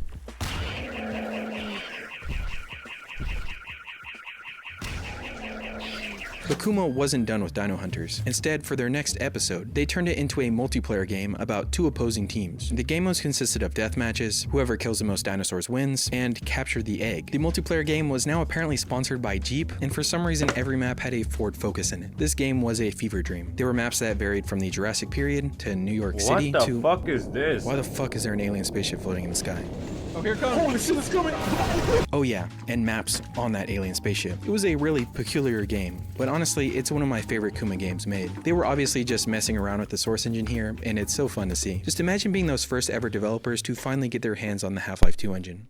They took their next game down a much more serious route though, releasing the sequel to their beloved game Kuma War and made Kuma War 2. This was a single player and a multiplayer game, with their plan to release new missions called Gamesodes, and new multiplayer maps as time went on. The single player was quite interesting. Their very first episode was about the killing of Abu Musab al-Zarqawi, in which you had to infiltrate a compound as US soldiers and kill Abu Musab al-Zarqawi. Their next Gamesode was called Payback in Iraq, released on Independence Day. This mission was actually for the multiplayer instead of single player, and was set in Karbala, Iraq. That name should sound a bit familiar to you, because this episode was in direct retaliation to that Iranian-made game I talked about earlier. It actually picks up in the same world as it, and if you remember the story, we're now the US soldiers in Karbala, Iraq that kidnapped that nuclear scientist on the religious pilgrimage, and it shows that the US just killed everyone. Wow.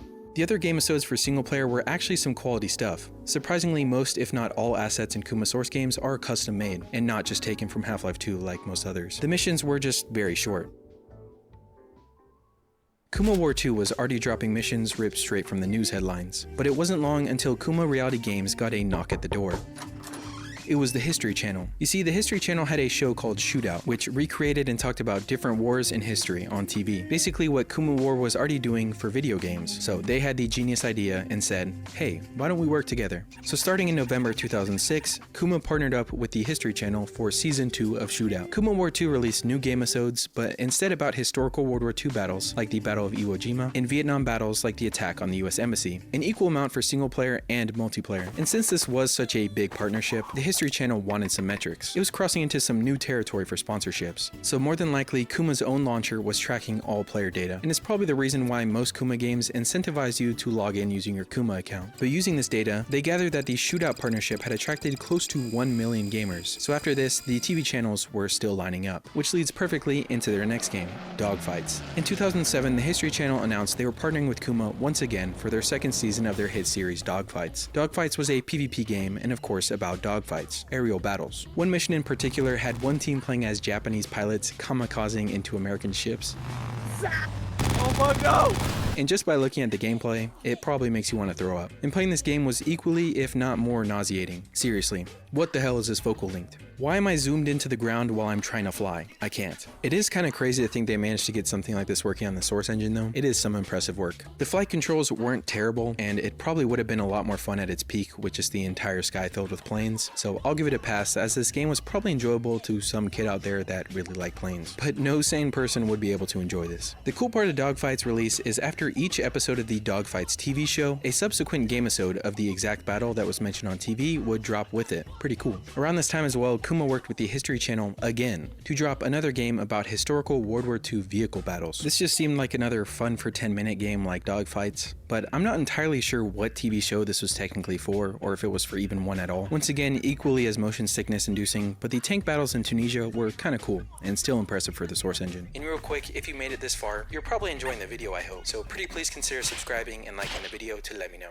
I'll shut up now. It is now the year 2008, and on to the next project. At this point, Kuma announced they were going to partner with Spike TV for their show called The Kill Point, which was a TV series that followed the story of a bank heist. So Kuma got onto making a game about bank heists, but somewhere along the line, the plan fell through. I think it was probably just not done in time for the show's release, but Kuma didn't want to waste all their hard work. So they instead pivoted this game to instead partner with the Biography channel. Never heard of that. This game was for a show called Mobsters, which of course talked about mobsters. So Kuma quickly somehow gathered their scraps from the Kill Point project and turned it into a multiplayer mobster game. The game included 7 maps from the Kill Point project and only 2 maps for the actual mobsters game. Kind of funny. These 2 maps were probably the most abysmal dog shit I've ever played. The first map was about one team playing as John Dillinger trying to escape in a car going 2 miles an hour with the cops spawn right next to the escape. The second and already final mobster map was about Joe Gallo apparently, and I don't even know what the point of this map was. We just kind of killed each other from across buildings as cops and robbers. The interesting part of this mobster game wasn't even the mobster part. It was the leftover remnants of the Kill Point project. These TK-PMP maps were very different from the mob ones. Entirely different map designs, modern weapons that were obviously not from the mob era, and just an overall different vibe. The gameplay wasn't anything to write home about, but all the weapons were pretty cool, and definitely made sense for a bank robbing TV show. Like I said, Kuma created all their assets, and didn't reuse anything, so I assume they put quite a bit of work into these things. And with this being the end of 2008, it was also now the end of Kuma's contract with the United States military. The entire time they've been making these somewhat harmless games, no one knew that they were making hella money from the government.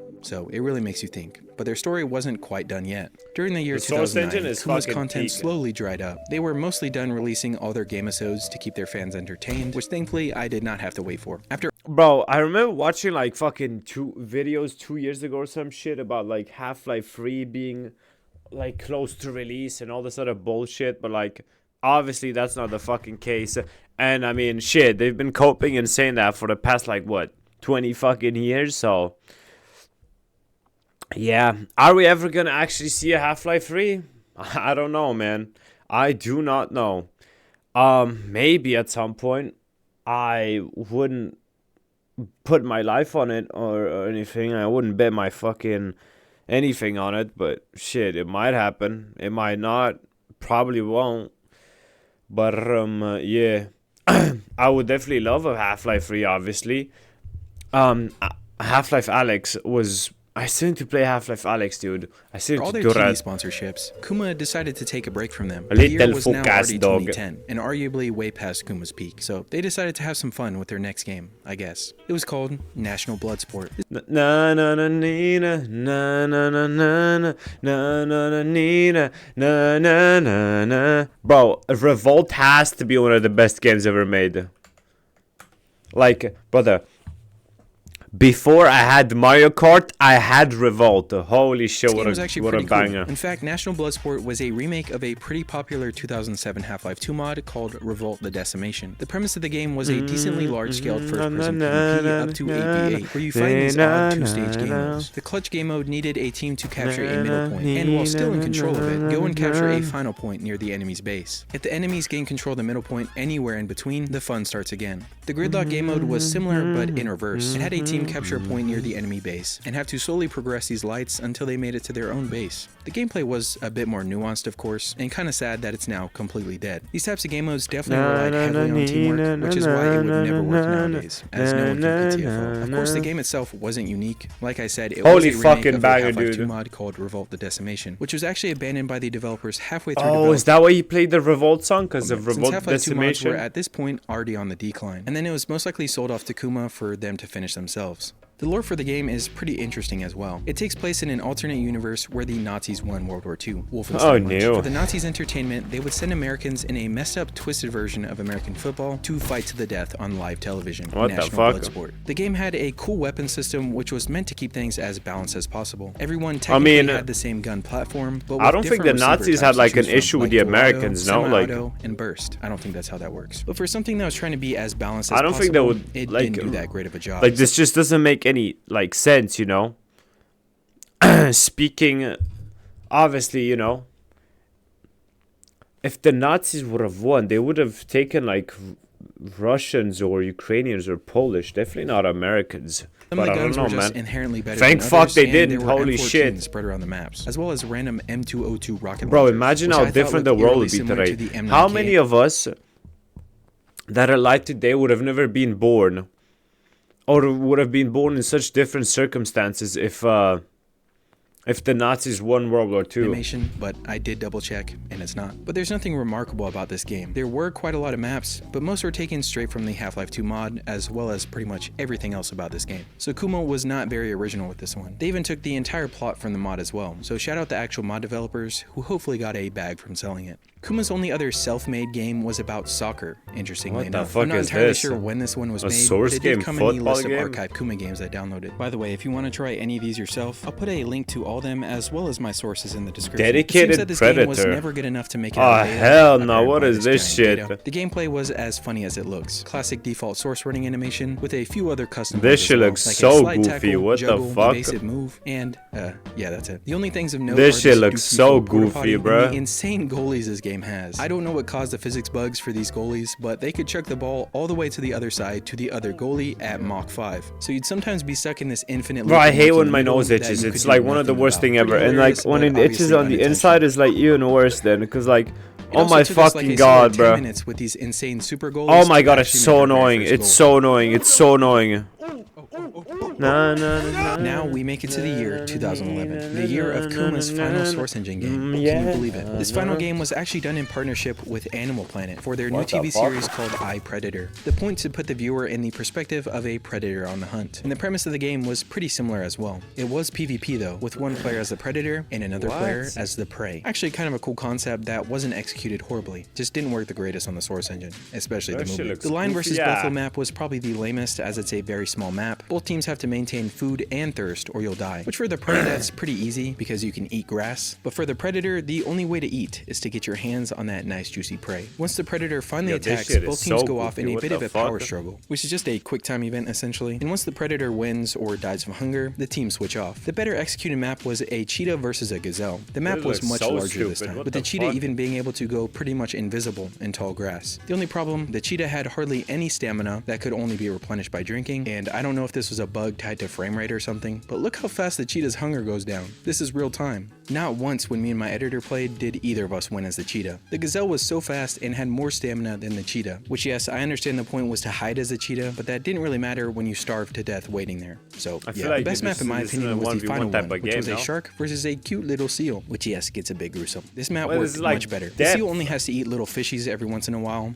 this giant great white shark hunts it down in this murky water. Well, The does size of anyone the seal remember in that game? comparison to the shark made it perfect to slip away, hide in the kelp, little hiding That spots, game or was just kinda using the fun. seafloor to your advantage. footage. The Jaws theme song would also play at max volume coming from the shark, which made getting chased by the giant shark all the more terrifying.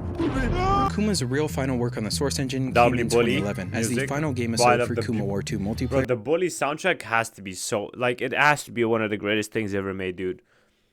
Best soundtracks of all time. Here we go. Minecraft, Cyberpunk. Hold on, let me think about this.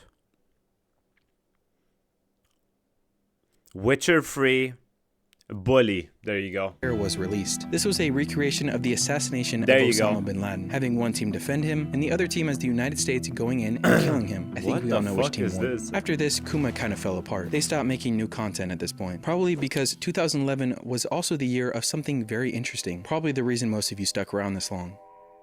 In August of 2011, Kuma Reality Games employee Amir Mirza Hekmati flew to Iran to visit his grandmother, as he was from Iranian descent, which, as you know, Iran did not have the best relationship with Kuma Games in the past. Amir wasn't a game developer though, nor a game designer. He was a US-born ex-Marine, and not only that, he was actually the principal investigator for the Department of Defense funded language model I mentioned earlier, to help Kuma War languages be translated as best as possible. Before working with Kuma, he had also worked as a DARPA contractor, which if you know anything about DARPA, they are the research and development of the United States military. We're talking cutting-edge military tech. Not exactly the most innocent resume for someone visiting Iran. During his visitation, he was arrested by Iranian authorities, most likely flagged somewhere along his trip for obvious reasons. And since Iran doesn't recognize dual citizenship, he had no US consular protection. He was held prisoner for months until on December of 2011, Iranian TV networks suddenly started airing this video, in which Amir Mirza Hekmati had to go in front of the camera and confess that he was part of a US spy network. In his confession, he claimed that he received money from the CIA to produce and distribute free video games with the aim of manipulating opinions on the Middle East, essentially claiming that Kuma War was a CIA-funded propaganda operation this entire time. He also claimed Kuma Games had a direct link to DARPA. As we know, Kuma was in Iran's crosshair for quite some time, and these Kuma War missions were nothing different than glorified Call of Duty missions, with somewhat real information used throughout. And mind you, these are the same people that developed Dino Hunters. Doesn't exactly scream CIA opportunity to me, but hey, what do I know? The CIA has used dumber covers in the past, but the only thing I could perceive as being propaganda was that fictional assault on Iran. Why is my Nothing in these like games I played I would consider propaganda myself, so other than just the typical United States hell yeah shit, but I guess it's all a matter of perspective. Amir's confession isn't the most reliable source of evidence either, and was obviously done under duress. It reads like bro's reading a script with probably a gun pointed behind the camera, but I'm no expert. Please don't have me slammed out, Iran. I'm just saying what I see. The US government of course categorically denied all espionage charges, as Iran had claimed he wasn't actually visiting to see his poor grandmother, but was instead in Iran to gain valuable information. He was quite possibly just a guy who had the wrong job history at the wrong time in the wrong country. But look, after finding those government contracts, Iran wasn't entirely wrong. There was a deep relationship between Kuma and the US military. They obviously had one. But there's a big difference between building survival training software for soldiers and being a CIA propaganda operation. One is publicly listed on a government spending database, and the other is a coerced confession from a guy who's just trying to visit his grandmother. Like, or so it seems. Of course, the government would never admit the CIA propaganda was real, even if it was true. And there are a lot of things that might point towards that being the case, but of course it's only speculation. The fact that the army sole sourced Kuma, meaning someone specifically chose Kuma without competitive bidding, is I assume a pretty unusual thing. It means that there was someone in the government specifically targeting Kuma for acquisition. The wording in the 2005 acquisition as well describes it as if there was a prototype that existed before the contracts existed, meaning Kuma was already building military software before any money changed hands. There was obviously a relationship that predated the paper trail. These Kuma games at its peak were also getting hundreds of thousands of downloads in Iran itself, which could definitely be seen as a type of propaganda that actually would be effective without it necessarily being targeted to Americans. And don't forget that the Kuma launcher also acted as a data collection tool for users. Not only that, but it turns out that that SBIR grant for the language model was funded by the United States Navy.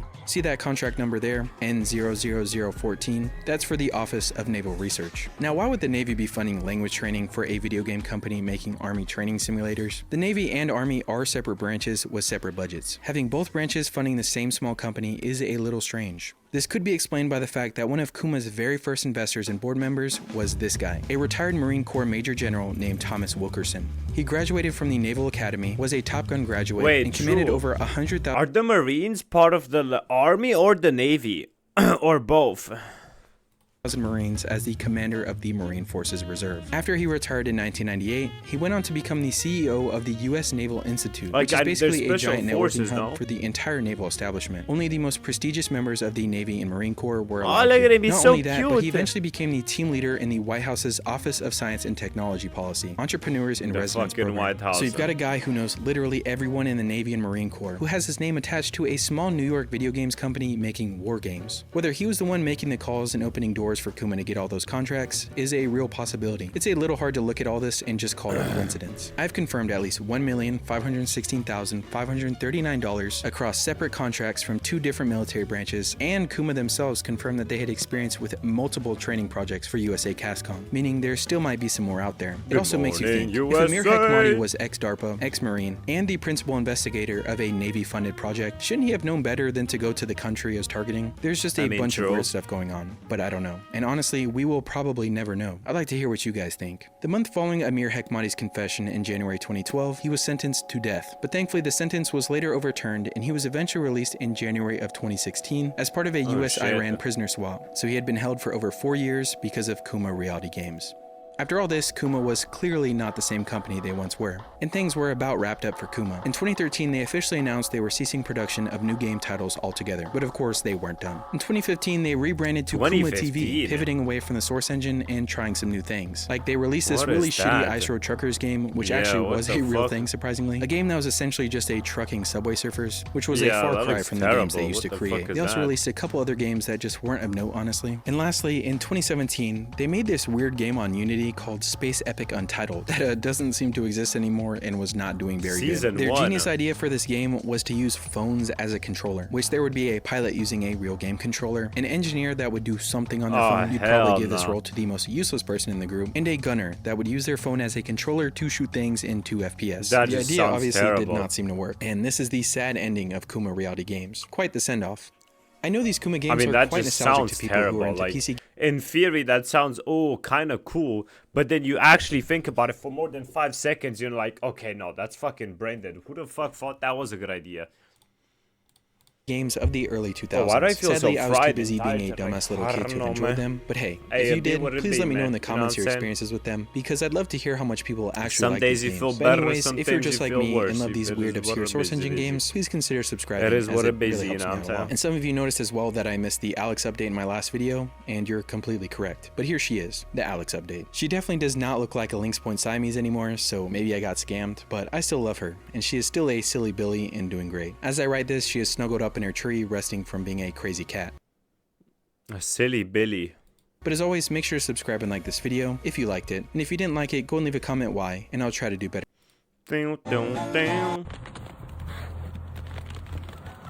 Hog Rider. Goal, goal, goal, goal, goal, goal, goal, goal.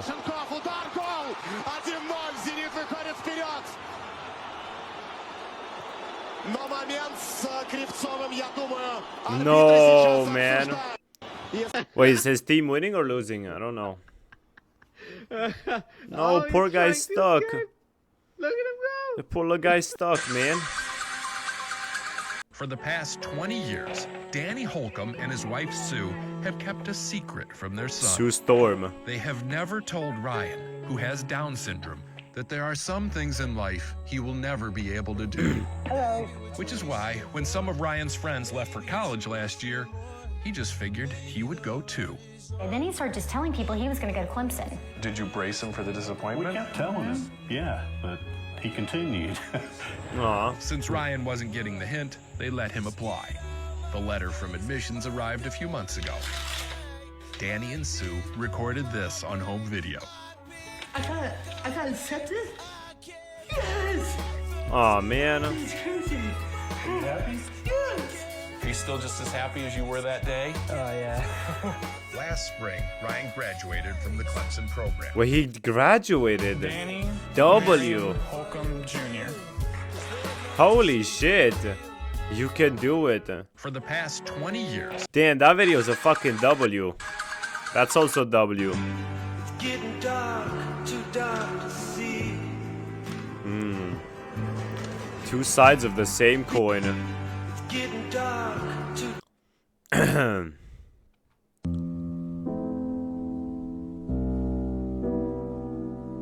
What's your almost former thought?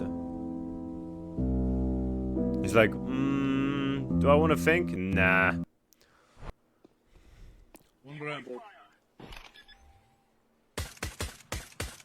Yeah, you're fucking trash, kid. I'm gay. I'm so gay. Give me cock. Yeah, you're fucking garbage, kid. Oh my god, what the fuck? No correlation. I'm gay. I'm so gay. But it's annoying that people actually get scared by these fuck-ass fucking games, dude.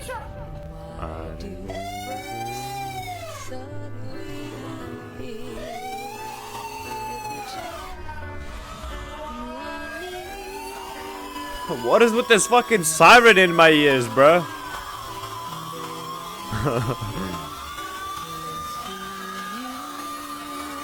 Why is it getting louder?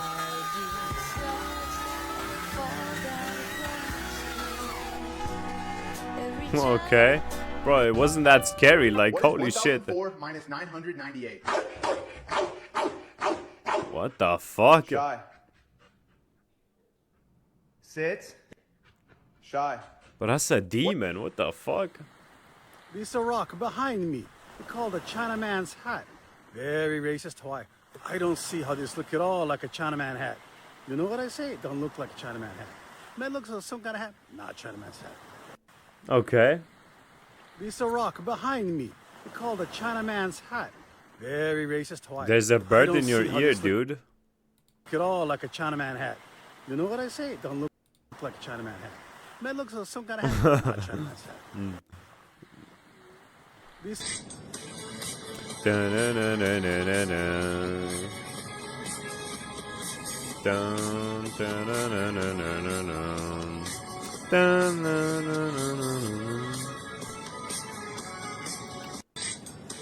Bro, why is the like left side of my fucking face like itching and shit? It's so annoying. Normalnie kurwa bobr. Kurwa bobr. Prawdziwy kurwa bobr. Run from the sunlight, Dracula. Oh my gosh. This is hilarious. Prank mama, look. Fake egg prank or little brother? Alright, yeah, we gonna drop it. And, you know how eggs break? It ain't gonna break. We just gonna scare her, alright? What? JK! Oh my god! It was a prank! Elijah said it was fake, but it was real. If you don't get this egg up off my floor, I'm not gonna get in trouble. Your brother is. Why you always pranking people? I get a call talking about. It's chill. Ah, this is trying to bite me. Oh shit. I mean, bro, that's just like a core experience, no? Bah.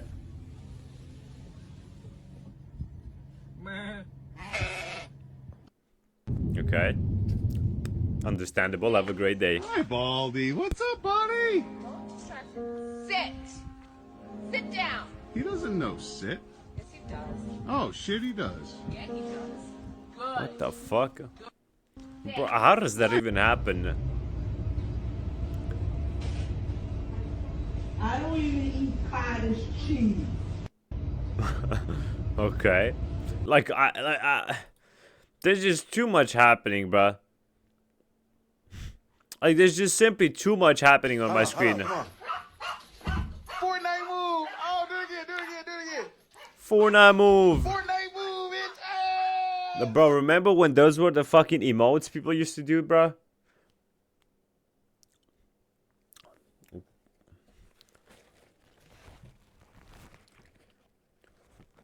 Bro, the worst part about having a fucking busted up lip is that every time you talk or move your lips, it fucking cracks open again. It starts bleeding again. So then it's like, it takes even longer to heal. Like,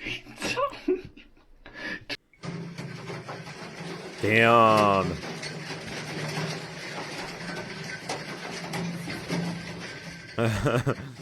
That's fucking cute, man. What the hell? vallas Valasti külas, kus üks metskits tuli ühe pere ukse taha. But I swear Estonian and the Finnish sound so similar. Vana kett oli juba kulunud ja panin uue keti ja... Okay, so why is he not speaking then, fucking asshole?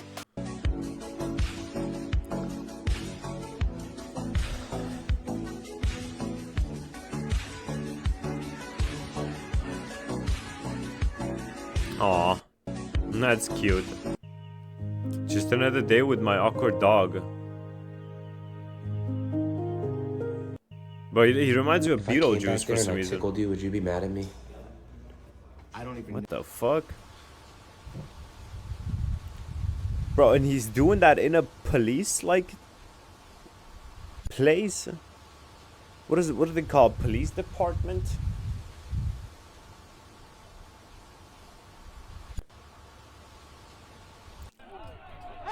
She my little boo thing. Well, I feel so fried right now. Holy shit. I feel so tired. It is what it is. Oh shit. God damn, bro. Motherfucker couldn't wait.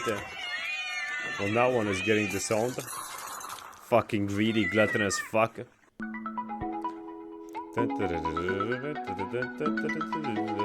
Don't give him too much, though. That's too much. Do cats like honey? This one does. Mr. Penis. What the fuck? Mr. What the fuck? Yo. Aw, he's just a sweet boy. He's just a sweet little guy, man. Well, don't. Why is he chained up, man?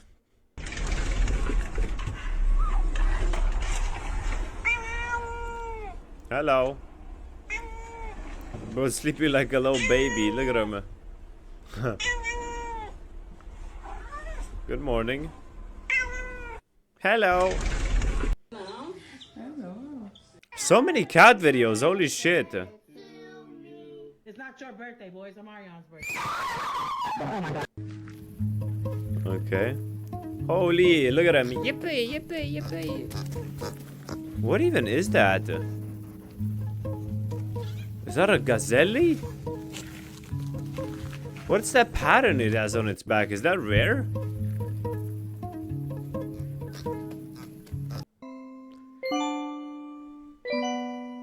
Hey, don't do that to me. Don't do him like that, man. Hey, you motherfucker.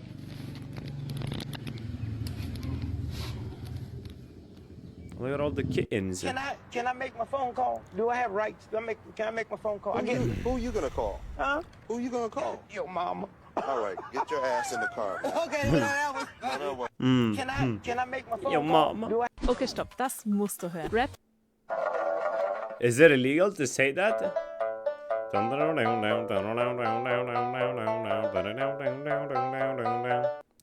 sorriso de ladrão. Aí é nosso amigo. Aí é nosso amigo aí. Não faz vídeo. Cala a boca, viado. What is bro even saying? Oh, bro, that dog. Holy, that's a classic. Bro, I haven't seen that video in such a long time, bro. That's such a classic, though. Is it? Is it? I swear He smells it, but he doesn't seize it.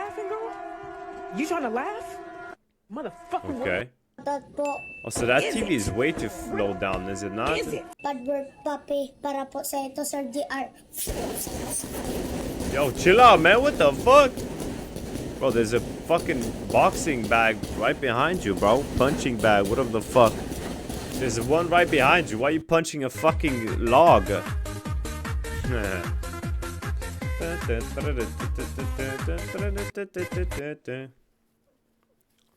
Little bear. It's crazy how big these things get, right? Like, from such a small guy to such a big guy. Big guy. SpongeBob, big guy. Pants, okay. Big guy.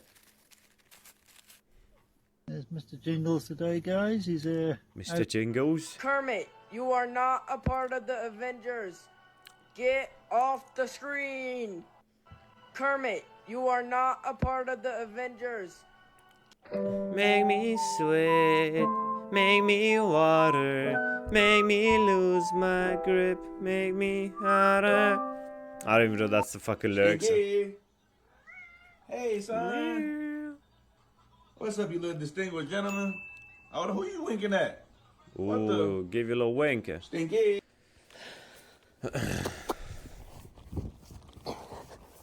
He don't give a fuck. Oh no, he does. Huh. Well, he doesn't even have a saddle on, so would you just take him for a fucking walk like a big dog?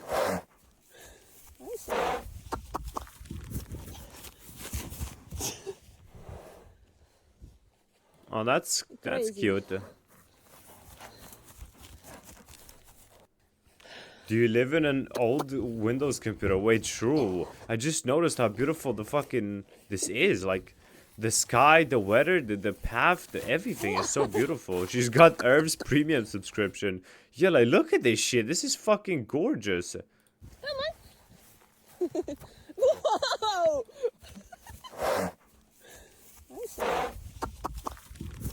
This is fucking beautiful, man. What the fuck?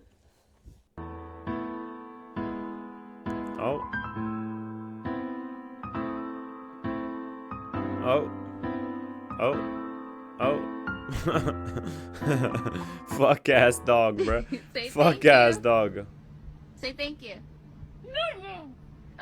Okay, buddy. Okay, buddy. Say thank you. But these fucking comments every time, bro. Like, on the real. Look at the dog done to the grass. This put a figure 8 in my grass, dog. Look at this. This ain't from digging. This from running. Damn. And he goes the exact same path Like, every time. Look at the dog done to the grass. But why? This put a figure 8 in my grass, dog. Look at this. Dog This ain't Olympics. from digging, Maybe this from take it for a running. walk. Bro, now with all the cat videos, stop now. I'm getting dog videos. Like, bro, Mark Zuckerberg. Just because I said it's not a cat videos doesn't mean you should give me more fucking dog videos. Fuck ass hoe. Oh shit. Oh hell no.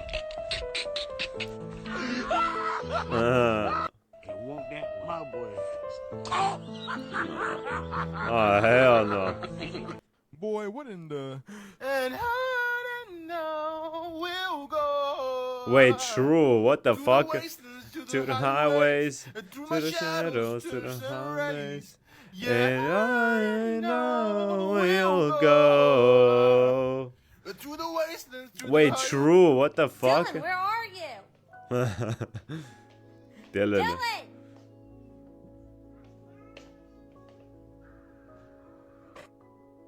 Nah, he's locked in, bro. out here having dinner. Bro, I feel really fucking fried right now. I don't know why. Ooh. Jenga dog.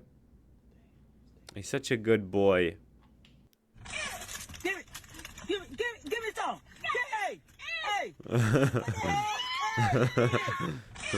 Hey! What the fuck? Me. Was that a pug or a Frenchie? What is that?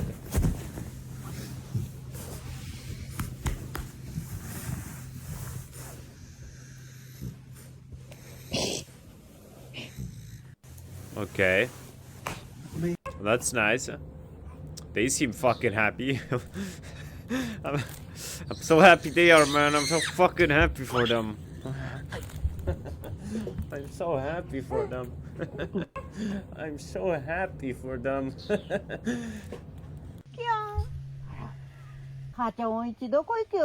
Why is my hair doing all this? Right.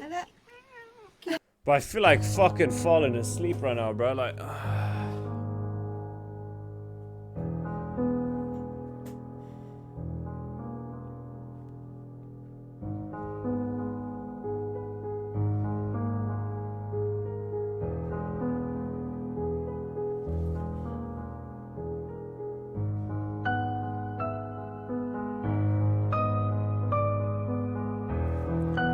oh man, not gonna lie, it's hella comfy right now, bruh.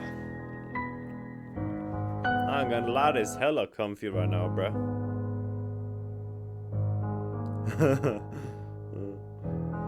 He's like, huh? Nah, something right here.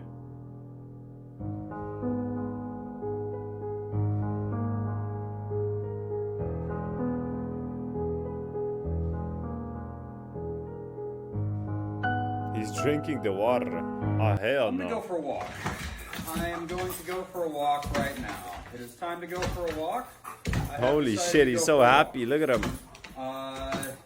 Does anybody else want to go for a walk? Would anybody else like to go for a walk? You want to go for a walk?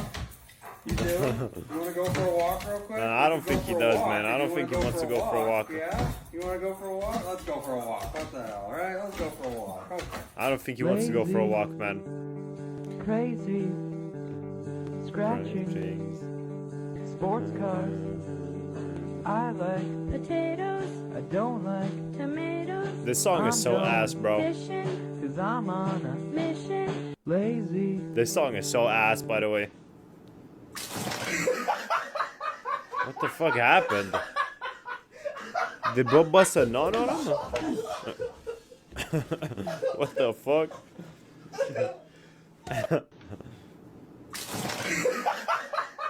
Oh, hell no.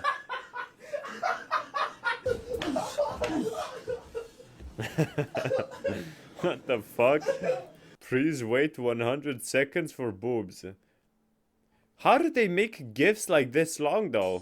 Because like that shit actually goes for 100 seconds, I'm pretty sure. My cat is an NPC and has an activation field. Okay. He has an aggro range. Don't walk into his aggro range. You aggroed him. Oh man, look at this little fella. Look at this little fella. Look at this little guy. He's like, ugh, stanky ass.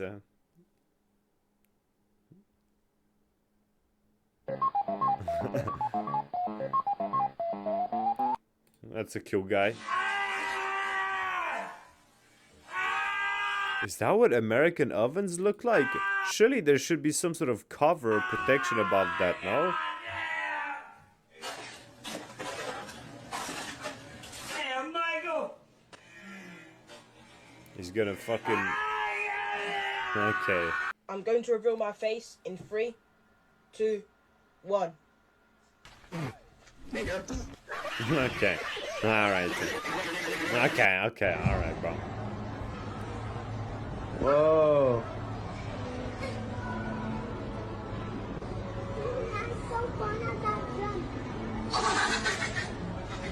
What the fuck? Yo, what was that? Whoa. What the fuck? Yo, what the fuck? LeBron got scared. Actually, I'd be scared too. What the fuck kind of demonic bitch is that? Bro took his fucking jacket too. Why did he take his jacket off? And why does he have nothing under the jacket? Alright. I mean, I know that's scripted, but still.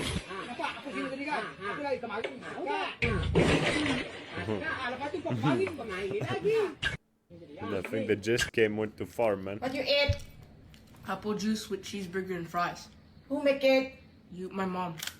You like it? Yes. Yummy? Apple juice. That looks like milk. Did you try? Yes. Eat it. Bro, is he being fucking held at fucking gunpoint? What the fuck kind of shit is this? Huh? You like it? Huh? Who made this? Tell him who fucking made this shit. Huh? Tell him who's gonna eat it. Tell him that you fucking love it. Tell him you fucking adore it. Tell him! Yeah, you fucking like it, huh? Yeah, you better fucking do. Like, what is this shit? Lunch. Poor kid, man. What you eat? What's being held Apple hostage juice in with this shit? cheeseburger and fries. Who make it? You, my mom. You like it? Yes. Yummy? Yes. You did try? Yes. Eat it. This is your appa. Lunch. Oh, hell no. That shit looks fucking nasty too, bro. Feel bad for you, son. Was that a gun click? I swear I had a gun reloading.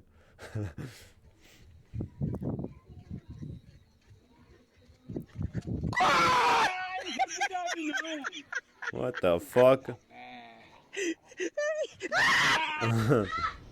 What? Are you laughing at? He got gas. Wait for it.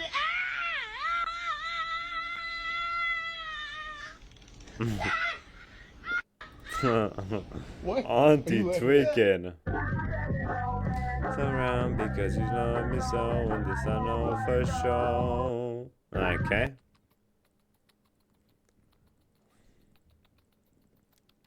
Alright. Oh, he's just a little baby. So small. Small guy, so small. Look at him, man. He's so small. Such a small little guy. Go whisper bark. Nope. Quiet. Whisper. You whisper bark. You go woof. Yeah, like that. Woof. Good job. That's a better one. Oh, that's cute. Go whisper.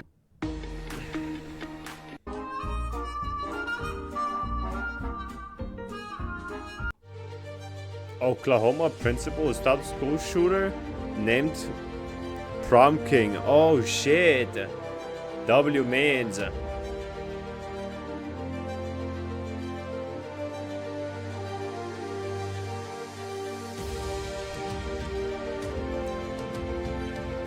W means.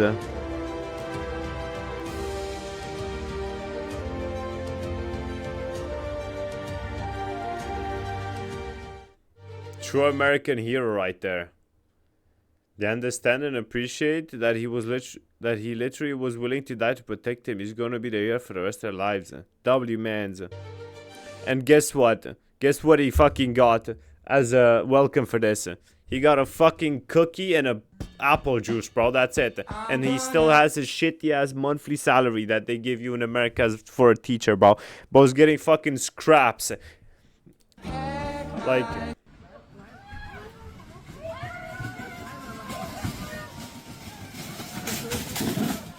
Okay, well, he sure as shit delivered it.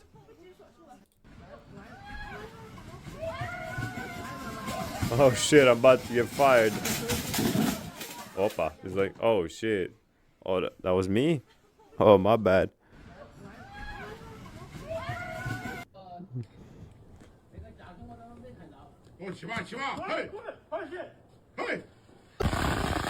Oh shit.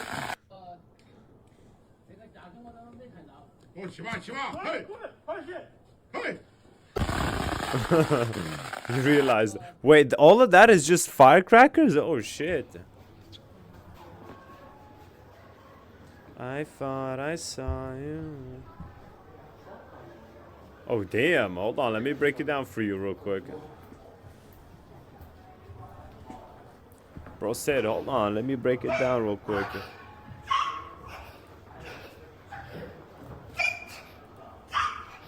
Damn, okay. 7 minutes. Bro's tough with it. Oh no. Does she get enough air? Like...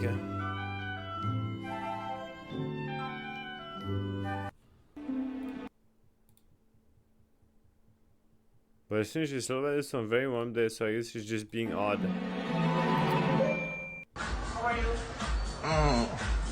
Oh, I'm looking for, I'm looking for, can I get on?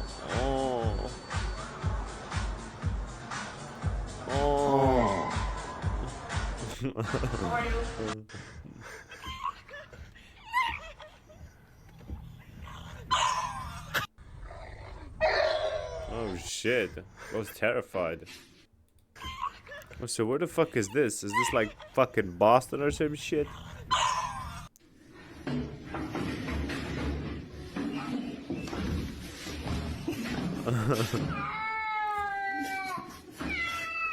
Bro, it's your fucking job. You're supposed to go get him, bro.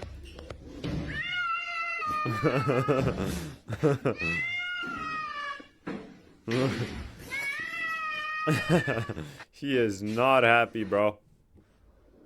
Oh. Uh-oh. Oh no. Little hiccups.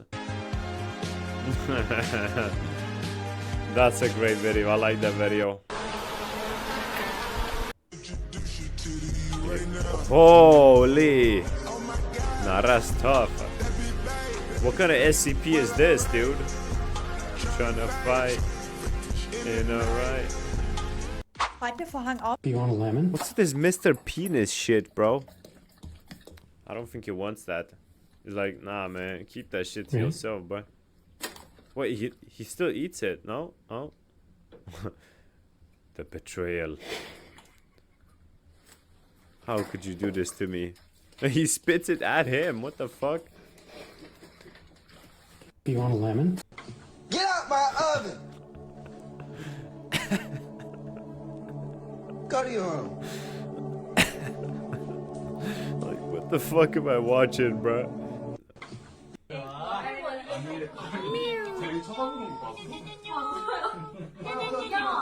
Oh, look at little guy. Ladies and gentlemen, today Oscar was watching TV. He was watching.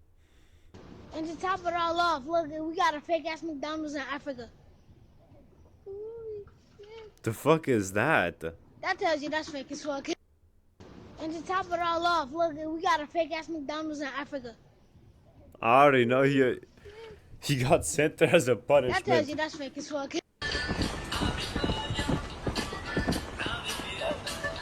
Damn, W Uncle. Bro's reliving his past.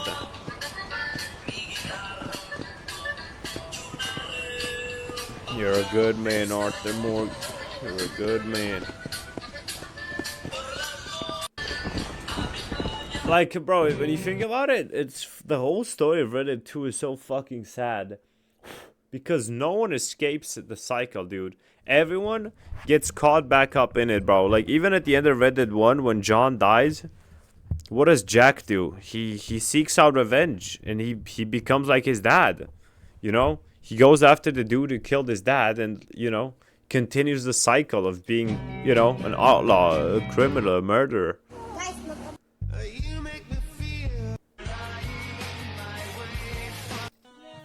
Hello. Let's see. Are there any peak videos to watch in here? Ain't never gonna make my sign. Nobody gonna hold me down. Oh.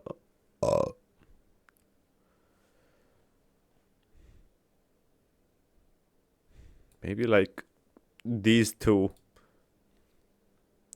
World War II was weird. For 6 years, we got the smartest people at their most desperate, the biggest budgets to develop the craziest weapons they could come up with. And mistakes were made. That includes nukes. That includes suicide bomb dogs. Oh, hell no, man. Rat bombs. Okay, actually, a lot of these are just strapping bombs onto different animals. But my personal fucked up favorite shit, is man. called the Sedgley OSS, aka the Hate Fist Gun.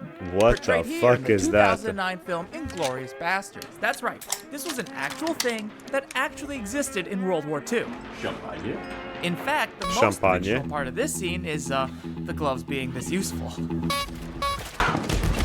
In 1944, the U.S. Navy commissioned Stanley But, like, M. did Haight they to even produce work? the .38 caliber Sedgley OSS to be distributed to around 200 naval beach jumpers, and those 200 soldiers proceeded to use their gun gloves exactly 0 times. And if the Japanese stopped his boat and captured him, he was supposed to wear this and put his hands up. They couldn't see the pistol, and then when they came to search him, you punch the guy in the head and shoot him. This vet's very rational follow-up question was, well, what do I do about the second Japanese soldier? Apparently there was no good answer to that, so what he did was, instead of using it, he packed it up and mailed it home. Some of these gloves have shown up in auctions where they can fetch fractions of a Bitcoin, but what I've never actually seen is anyone test firing a Sedgley OSS. As far as I can tell, this is a gun that nobody has ever actually fired. Really no documented cases of it ever being used. Not surprised. That means the only way Yeah, I'm going to no be able to shit. test What the the Sedgley fuck? OSS in real life is if I build my own. And that's why we're going to talk about the only company that was willing to sponsor this video, Upside. The other day I was driving around. Upside, huh? Handy, isn't it, kid? It's rigged to fire a shot every time I make a fist and I punch recognize it this into guy's someone. voice, Thank you, but I don't know Anime where Man. from. That's exactly how it works. The Sedgley fist gun used a really clever lever mechanism that moved the firing pin directly from the force of punching the glove into something. That makes it much less likely to misfire than the original patent, which is entirely spring-loaded and way more dangerous. So, I'm gonna make the spring-loaded version. And to do that, I'm gonna have to leave California. Florida. What is this place? Land of the free. In Florida, as long as you're legally Bro. able to... In 7 months, we are going to be playing GTA 6.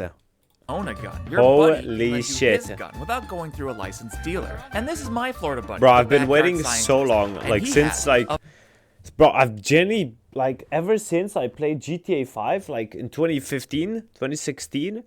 Bro, I've been waiting for GTA 6, very like, small for peek 10 years that now, he bro. wants to show me. Let me show you the Altor pistol.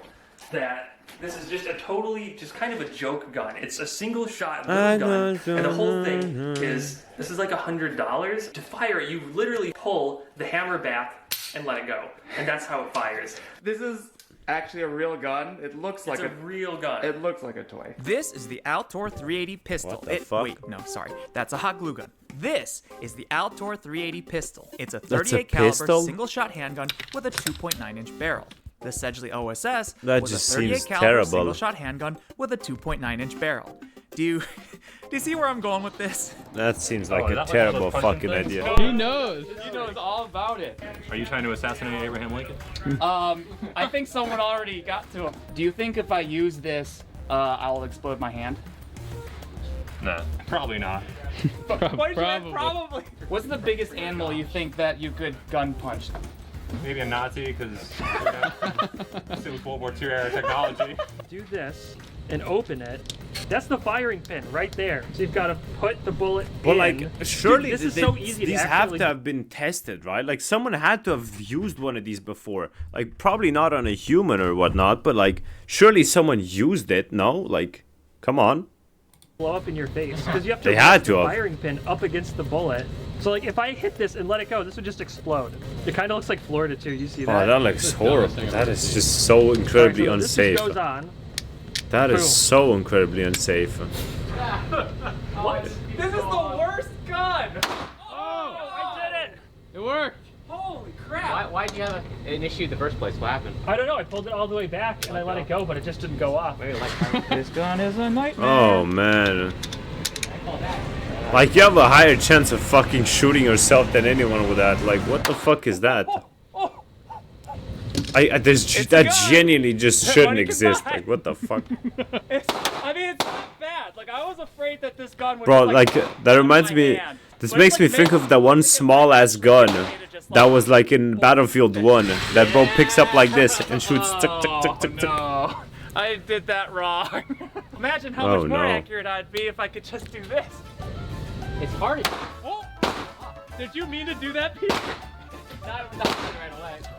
It's just terrible. So the Altor is not the most reliable gun in the world, but that's probably because it's only made of 6 parts. And with a design No that shit. simple, someone with engineering abilities could attach it to a glove and have a perfect antique replica of the Sedgley fist gun.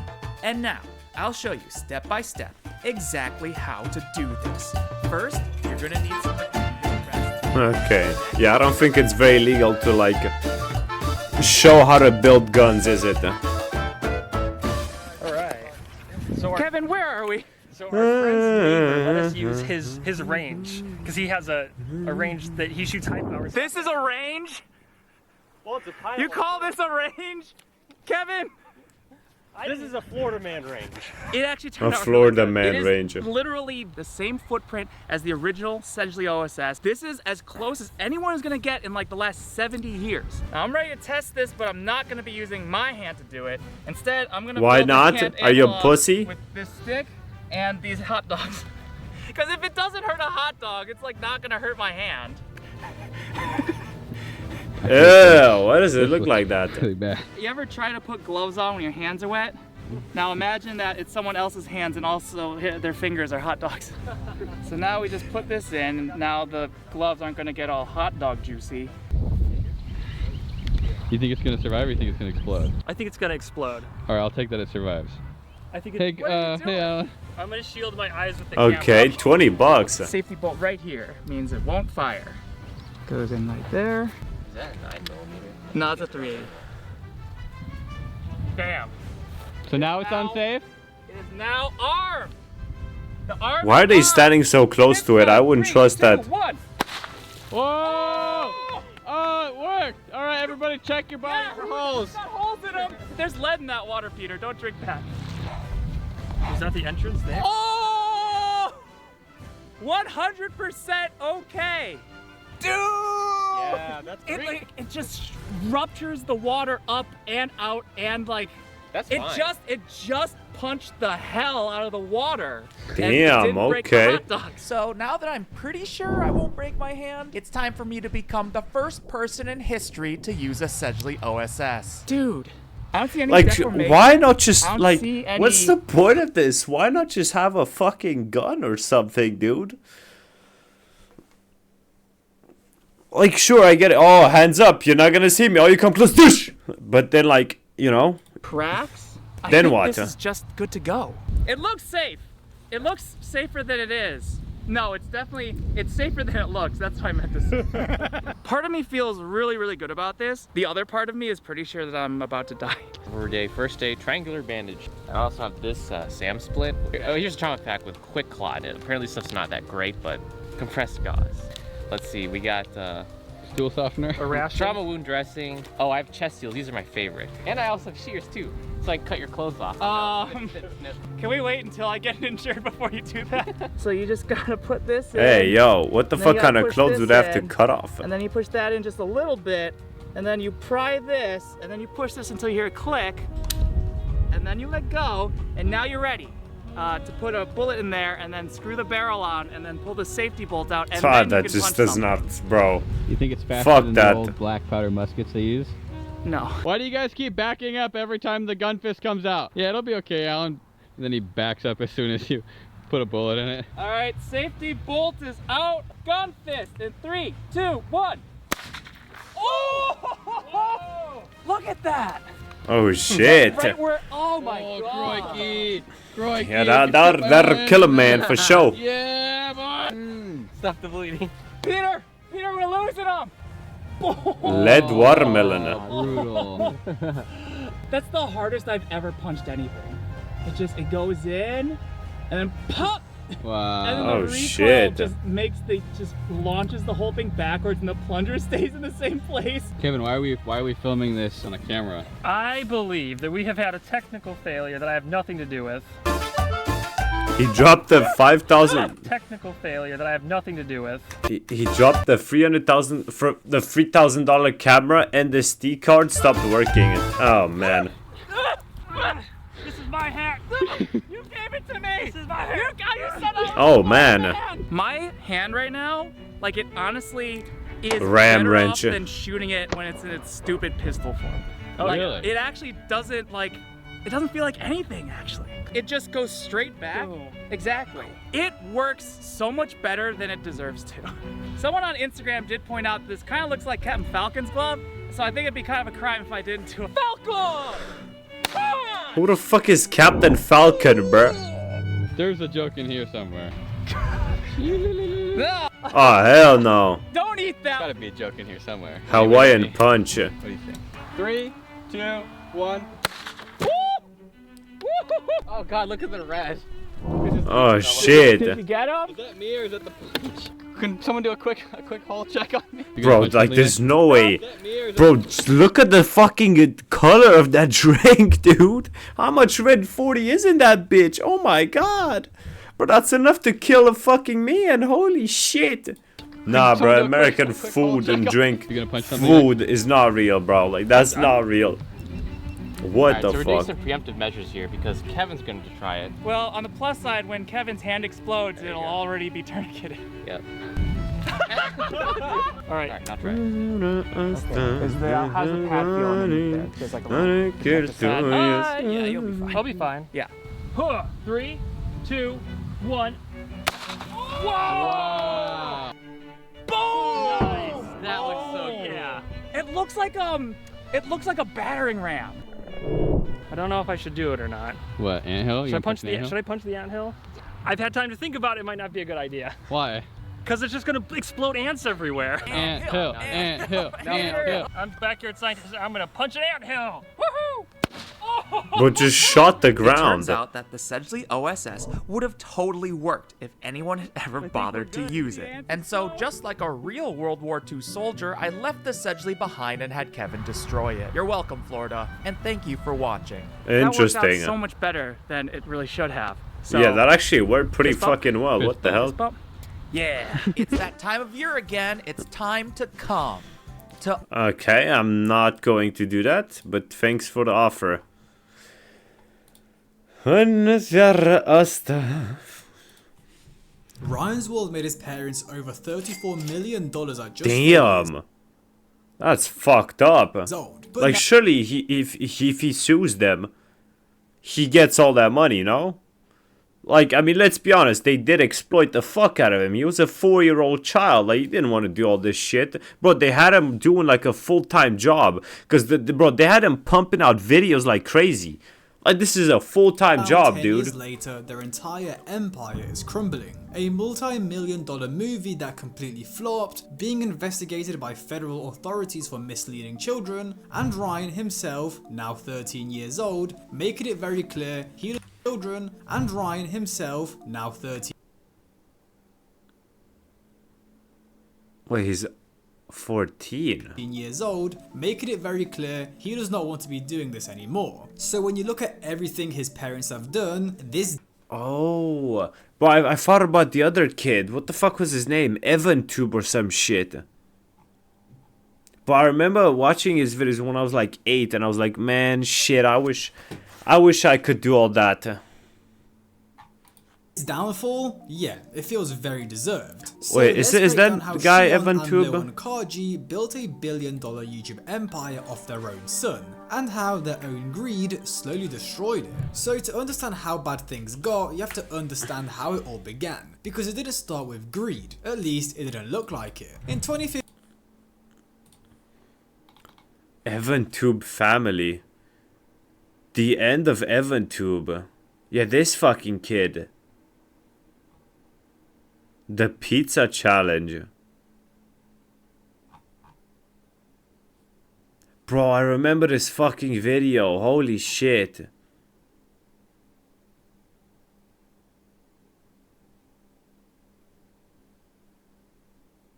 Is that his sister? Damn.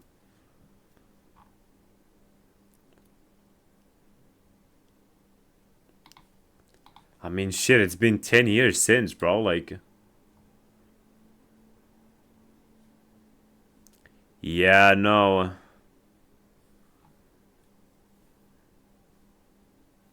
This channel is pretty fucking dead.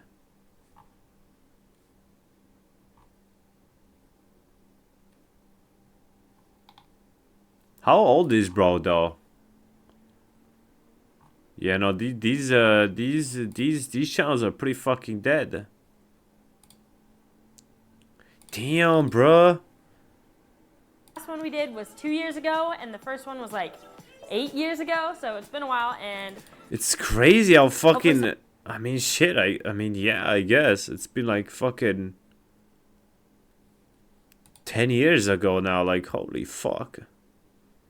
Damn. 15, Ryan is 3 years old and absolutely obsessed with YouTube. He's been watching channels like EvanTube HD. Wait. Yeah, but exactly, that's what I was talking about. Wait.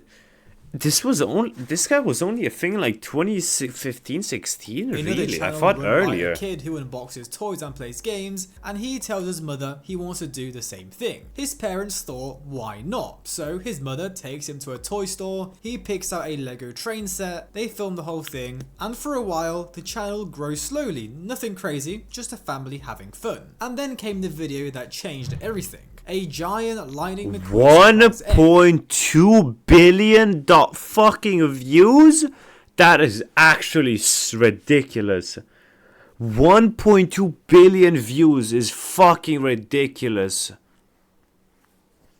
Nah, that is fucking insane. Holy shit. Packed with over 100 Disney card toys. Ryan's reaction is pure unfiltered excitement. The kind of joy that you genuinely cannot fake at 3 years old. The video goes on to accumulate over 1.2 billion That views. is fucking ridiculous. I said that, billion. This genuinely transformed the Kaji's family lives overnight. They went from a regular household in Texas into one of the biggest kid YouTube channels. And this was a very important moment right here, because at this point, Shion and Loan face a choice that every parent in their position has to face. Do you treat this as a wonderful, lucky moment that your child gets to enjoy, or do you look at these numbers, do the maths, see the potential, and start thinking about what comes next? Yeah, start thinking about how much I can exploit my child to make a lot of money. Very seriously. Within months of that video blowing up, the channel's growth became exponential. Brand deals came in, sponsorship offers, merchandise proposals, and Shion and Loan, a structural engineer and a high school chemistry teacher, made the decision to quit their jobs entirely and go all in on Ryan. On the surface, this may sound like supportive parenting, backing your kid, believing in them, but look at what they actually built, and this kind of framing falls apart very fast. They formed Sunlight Entertainment, a full production company. At its peak, the operation employed over 30 people. If you think about it, it's very crazy. 30 Yo, people what is this fucking guy's haircut, bro? Like, this guy's, bro, he deserves to be put in jail for that haircut alone. Like, what the fuck is that? That has to be one of the worst haircuts of all time. Bro, like, who the fuck does bro think he is, bro? Like, chill the fuck out, bro. You is not Anton Chigurh, bruv. You is not him, okay? You are not tough like him, okay? Like, it's dead ass the same thing. Look. Look. It's the same fucking thing. Look. Like, actually nerdy Asian Anton Chigurh. That's crazy. If you think about it, it's very crazy. 30 people on full salaries, benefits, production costs and equipment, a massive financial machine that needed constantly feeding. And there was only rage bait or retardation, call it. Ryan Kaji, a literal child. At their peak, the Kajis were running more than 10 channels simultaneously. Nah, that's too much, bro. Like, the Kajis were VTubers, Kaji family. Ryan Words Espanol. Ching Sheng Hong Shi. Okay, my bad. Running more than 10 channels simultaneously, and across those channels they were producing up to 25 videos every single week, which if you really think about it, it's way kind too of much. sad. Ryan went from being another ordinary child to a superstar. His whole house and all the rooms were gutted and converted. Like, bro, like, the impact this shit like this has on a kid is just like so massive, because this kid never had a proper childhood. Like, he grows up in such a peculiar way where he'll have difficulty relating to other people in his later life. Like, you know what I'm saying? Like, he's still young, but like, who is he gonna be able to relate to? Into professional filming sets, lighting rigs, camera equipment, props everywhere. His home stopped being a home and became a workplace, and his entire life became work. Ryan's daily life, breakfast, playtime, trips to the stores, became content. Everything he did was filmed and monetized, and at this point it started to look like Ryan wasn't enjoying the life of a child. His parents were using him as a cash cow. So by 2018, Ryan Kaji was the highest paid creator on YouTube. Not the highest paid child creator, literally the most earned on the entire platform. $26 million in a single year, and he was just 7 years old. And he continued to hold that title again in 2019 and in 2020. 3 consecutive years as the highest earning person on the platform. And this wasn't only from 3 consecutive. Daniel Middleton, what a fucking name, dude. That's the most British shit I've ever heard in my life. Bro, back when they used to pull rookie numbers, holy shit. But these are rookie numbers.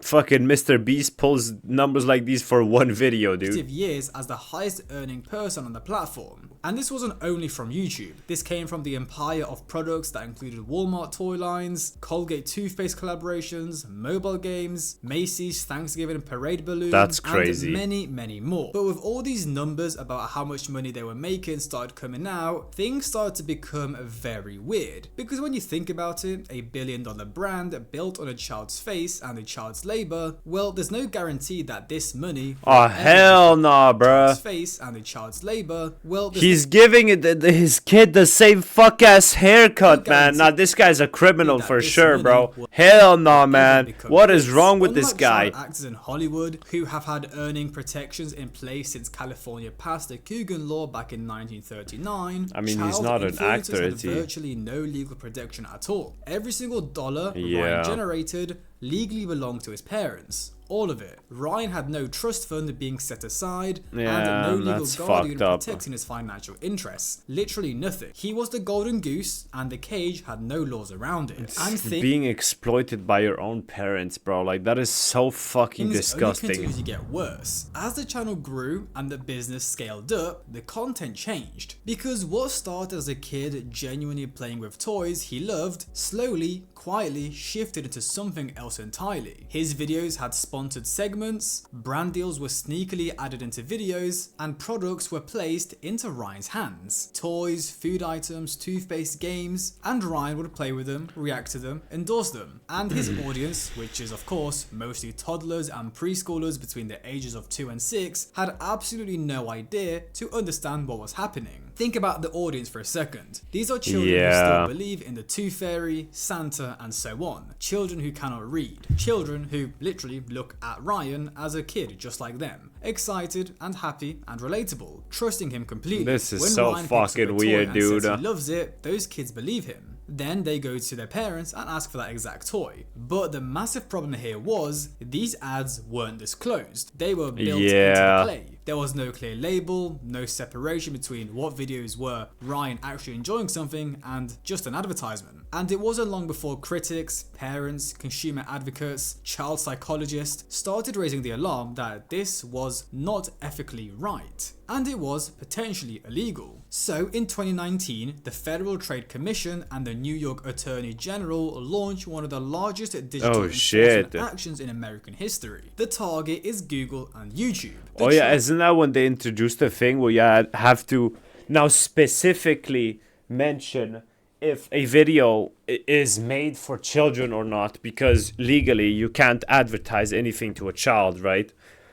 So if you click on the video is made for kids, then boom, you're not getting any ads. You're fucked, basically. Charges violating COPPA, the Children's Online Privacy Protection Non Act, si by collecting arrasta. personal data from children without parental consent and using that data to serve targeted advertisements. The fine was $170 million. That is, yeah, it's just a little scratch in the old bank account and the major and the crazy. Just a little scratch. The largest COPPA settlement ever recorded. And Just it a was little so sum, big you know, because YouTube knew what they were doing. Everyone knows that these children's channels are watched primarily by young children, but rather than treating those viewers as a protected class they legally were, YouTube served them targeted ads based on behavioral tracking data, web cookies following children across the internet, personal data being harvested from kids who were barely old enough to hold a tablet, all to maximize ad revenue. The ruling forced immediate changes to the platforms. Comments were disabled across children's content, targeted advertising was severely restricted, and crucially, YouTube's recommendation algorithm was recalibrated to stop aggressively promoting kids' channels the way it had been. For the Kajis, the impact was catastrophic. Loan confirmed it herself in an interview. They lost 70% of their revenue practically overnight. So after the target ad was removed, our revenue went down by 70%. After just that day. So what was this date for people that don't have context? Okay, so the FTC, I guess, prohibited the target ads for the made for kids content from YouTube after a certain point, and that the target ad it takes the big role on the YouTube, and after that point, that's the majority of the revenue, the ad revenue. So after that was taken out from the kids content, we lost revenue of 70%. And when you think about it, this destroyed the operation of Sunlight Entertainment. They had 30 employees, multiple channels, and so many production costs. And now overnight, 30 employees... Like, that is so much shit, dude. Oh my god.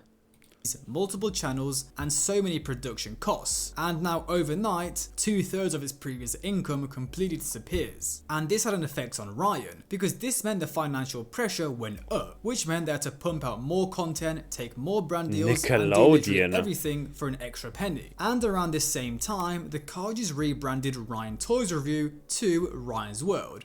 So the bad news is there will be no more Ryan's Toys Review. But the good news is that we're still gonna make videos! Yay!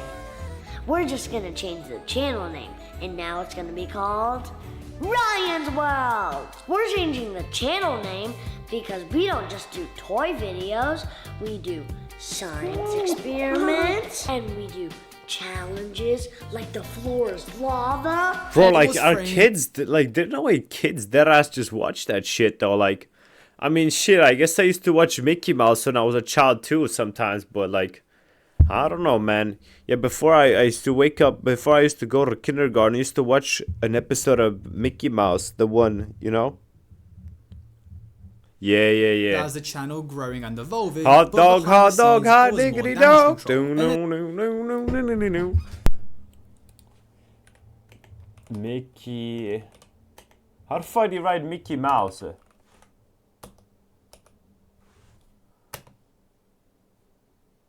Mickey Mouse Clubhouse. Holy shit. Yes, You're bro, watching this. Disney Junior on YouTube. This, bro. Well, all right, let's go. This shit, bro. Huh, I almost forgot. To make the clubhouse appear, we get to say the magic words. Miska, Muska, Mickey Mouse. Say it with me. Miska, Muska, Mickey Mouse. Oh, bro. Holy fucking shit.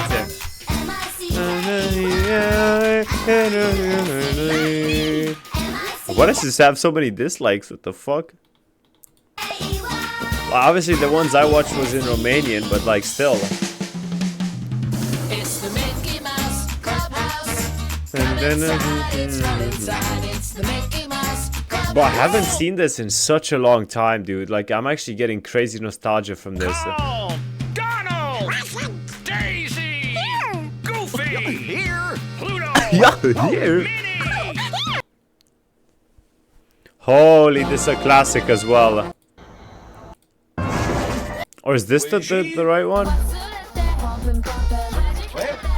It is! But they used to always like show this on Disney Channel.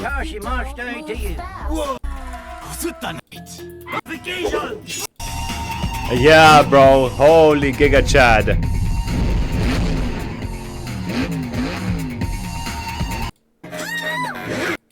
And then he like drives up into the parking lot and whatnot. Yeah, bro. I'll take care of this. Yes.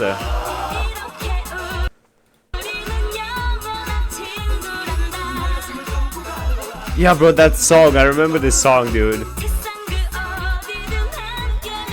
Classic. An attempt to distance the brand from controversy and make it look less commercial. But then came issues that no rebrand or money could fix. Because Ryan, he was growing up. The kids who had discovered him at 4 and 5 years old were now preteens. They'd moved on to gaming channels, to social media, and to other content that actually reflected their age. They weren't watching toy unboxings anymore, and Ryan's peers, other kids his age, weren't interested in watching a 12-year-old pretend to be excited about toys designed for 5-year-olds. One of y'all please tell me why in the freak is Ryan World?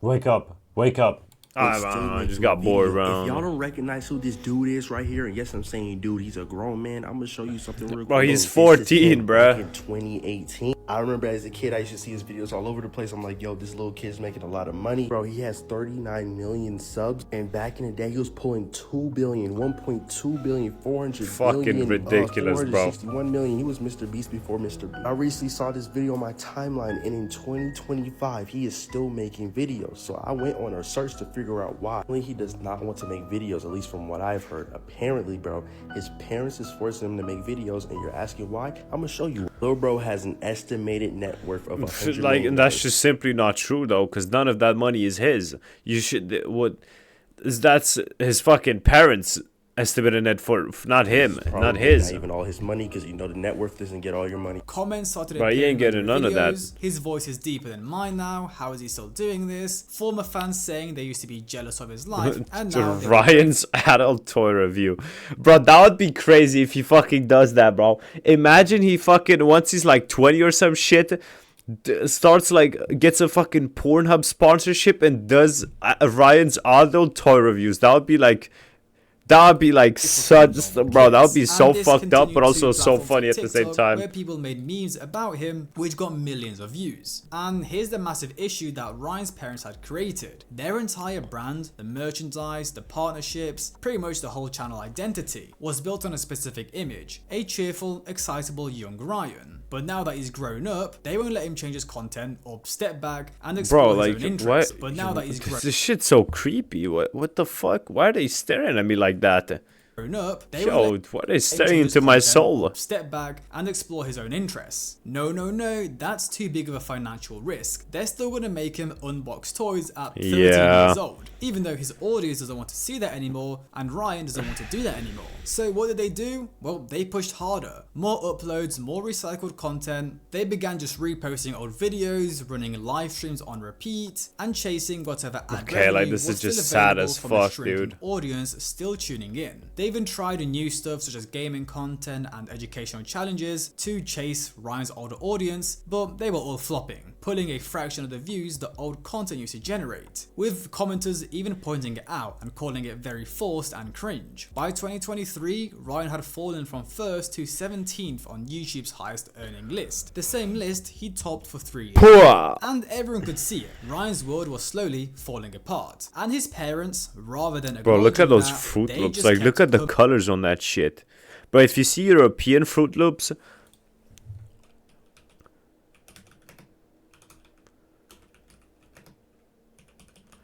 like, even these are considered very unhealthy, right?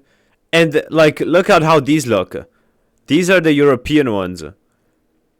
And these are the American ones. Bro, when I first got them, I was like, what the fuck? Why do they look like this? Where's the green, the blue, and all the other shit? And then, like, obviously, all this fucking dog shit food coloring they're using here is banned in the EU, so, you know.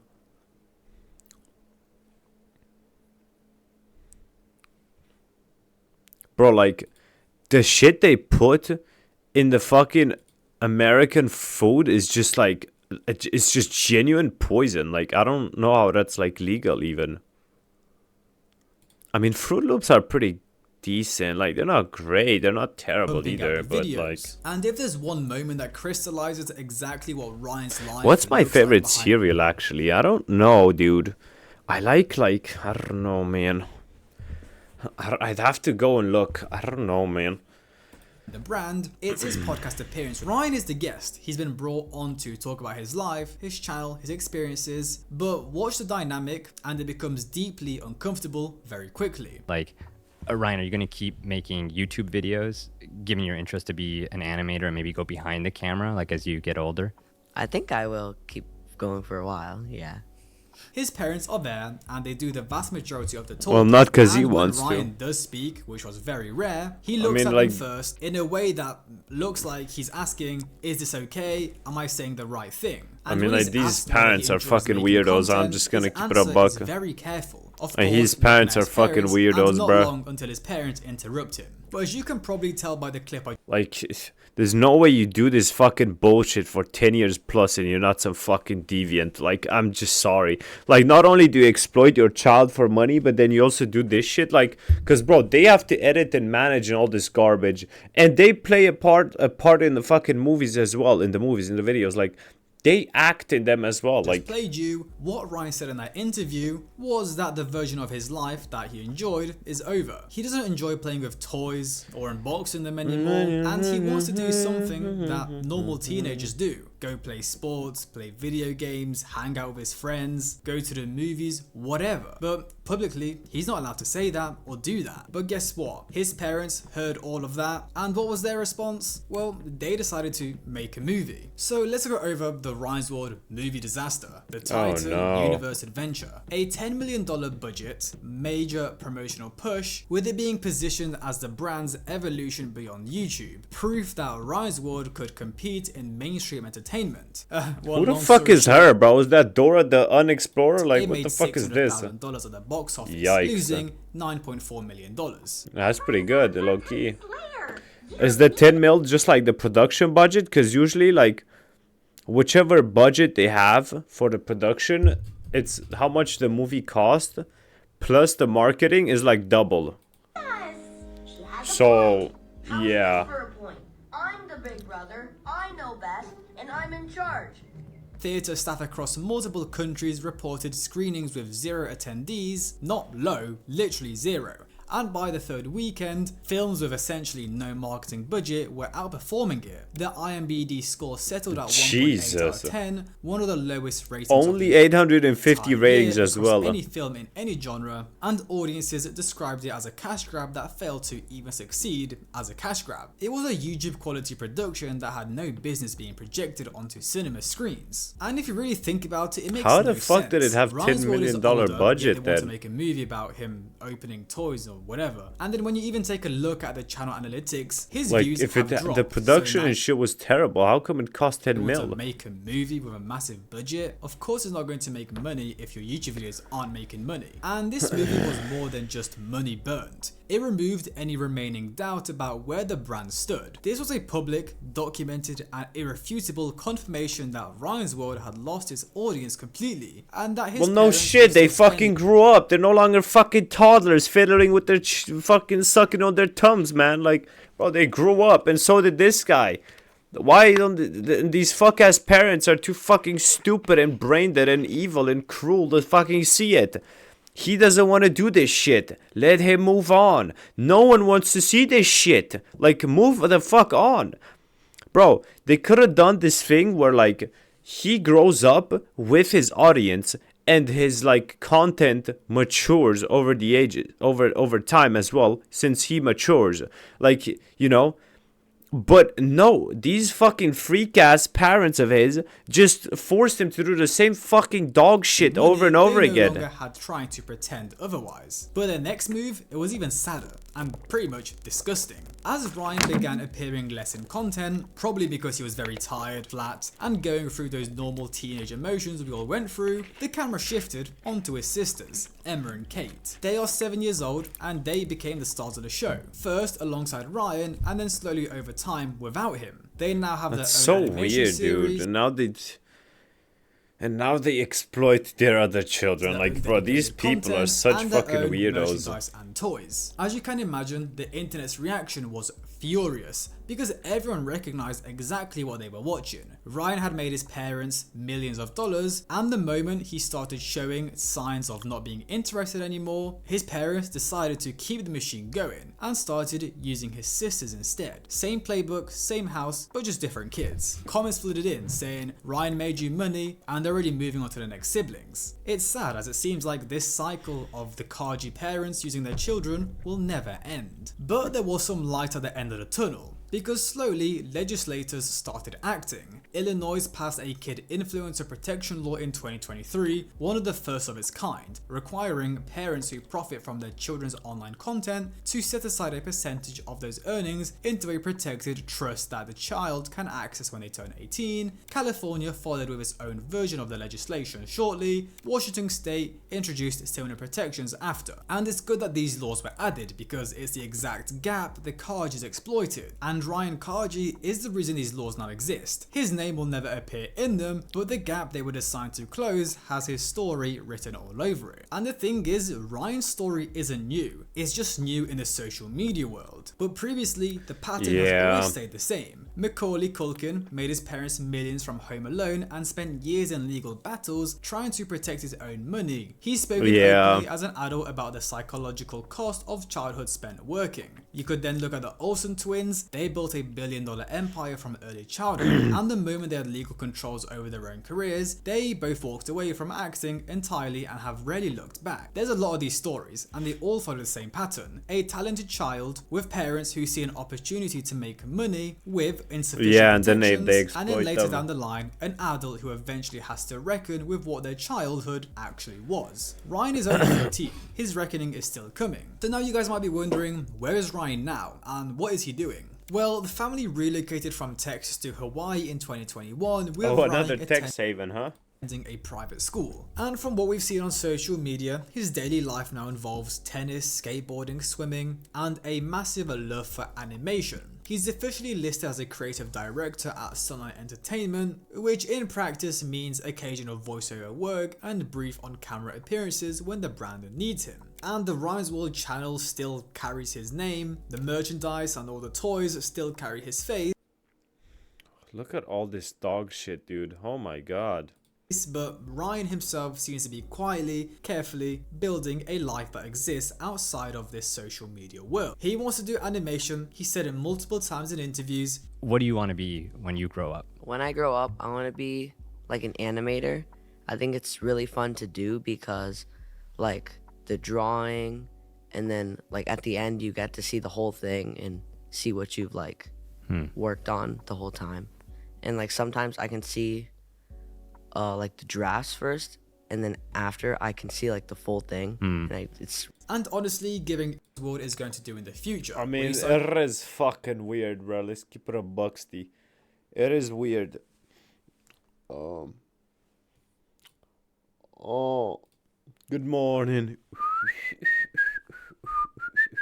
Follow. Oh. The fuck is R9K? What is unique chat mode? The fuck? Good morning, Mr. West, Mr. West, Mr. Mr. Color me so impressed.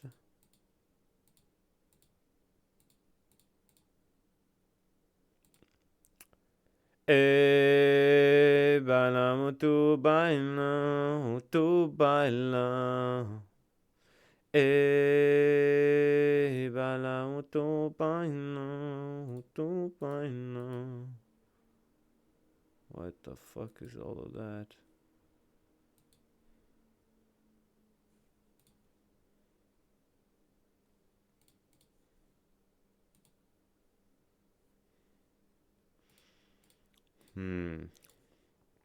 Hold on, let me check some real quickity splickety.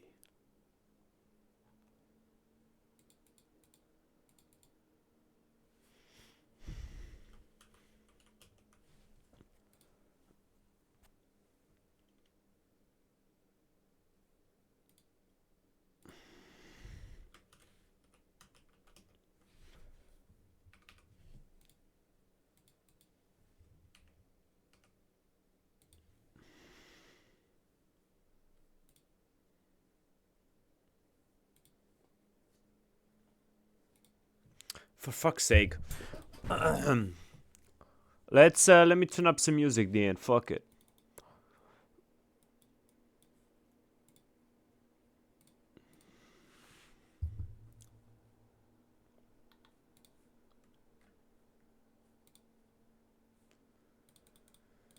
I feel so fucking fried today. Like I don't really feel like playing anything.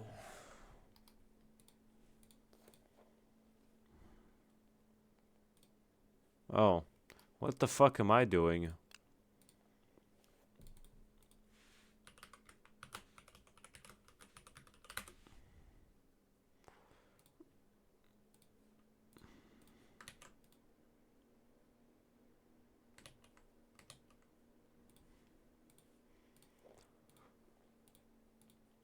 We're the same.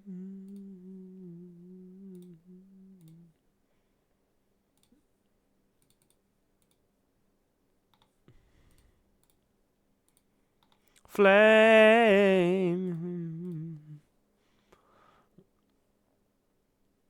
Holy fucking bangaroongi though. This song's such a banger.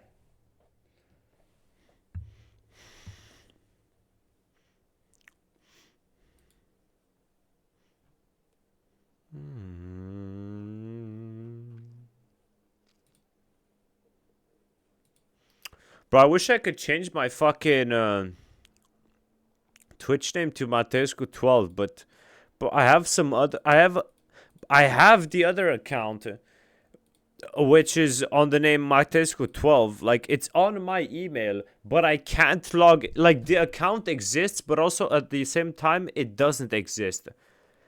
And I don't know the password to it, and I can't fucking delete it. And I tried contacting Twitch about it, and they're so fucking useless.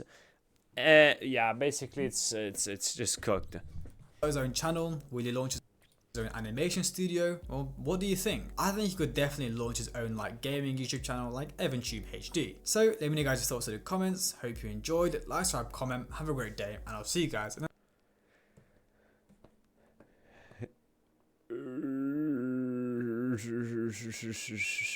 When did I make this Twitch account? 9 years, 9 months, 14 days, and 15 hours ago. Oh shit. Interesting.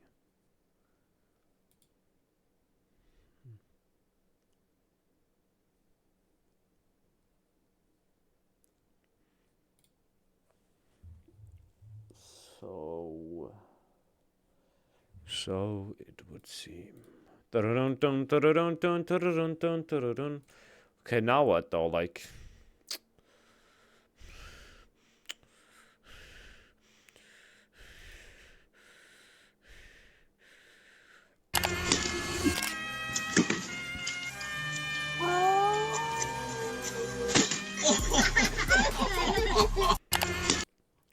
I got it here, ice glass. I don't have Put any some fucking water videos on into it. one I side. find very Okay, interesting. now we're So going to put it in the freezer. the fuck and did I see just? what happens. Okay, it's all What did I just frozen. click on? made his parents. What? Something very weird is happening on Tinder. What is? The most disturbing talent show accident. Oh hell no. What the fuck?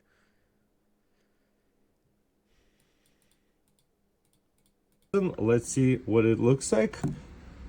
And let's pour something like Coca-Cola. Something strange is happening on. And wow, it's like pouring it right onto the ice and sliding it over, cooling it off fast. Okay, let's start to drink from this. Ah, refreshing. I got it here, ice glass. Pour some. Okay. The world's biggest dating app. Let me show you. Same guy, same guy, same guy, same guy. Wait, it's just same filled guy. with bots. What is that? Here's another one. It's just And AI bots. This all began when my friend started sending me weird profiles he kept coming across. Over and over, he'd see profiles that looked relatively normal. I mean, that's normal just AI, interests, yeah. normal bios, and normal photos until the very last one. The last photo was always a little strange. A What the face fuck? that didn't match the rest of the profile. Often poorly edited into another image or illustration. What and my the friend fuck is wasn't this? alone. I This went is digging weird as and I only shit. found one Reddit post and one Instagram reel about this, but the comment section was full of people who had seen these profiles too. You keep clicking through and then it's just like a drawing. Yeah, also the some- verified shit means absolutely fucking nothing, dude. Like, I don't know, bruh. Like, I swear that's just there. It's just like, I don't know.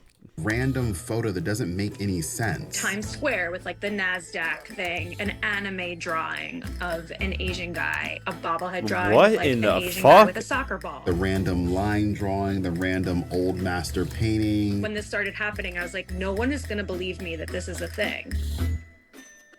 But why So is it happening, why do though? so many accounts on Tinder have a final Well, obviously, photo this is that AI. looks like this? These are AI-generated spam accounts, but like, why did they all fuck up that last photo? I have not been on dating apps in a long time. So Yeah, when I I can first tell, saw man. this, My I bad, felt my a little bad. bit out of the loop. Says me, like, and says me. I wondered if maybe this was just some kind of reference that I don't get. Wait, no, that Some would be a kind of compliment, no? Like, if you're not on a dating app for a while, that means you get bitches and you don't need to in-group get signal that I am just to not be on there. aware of.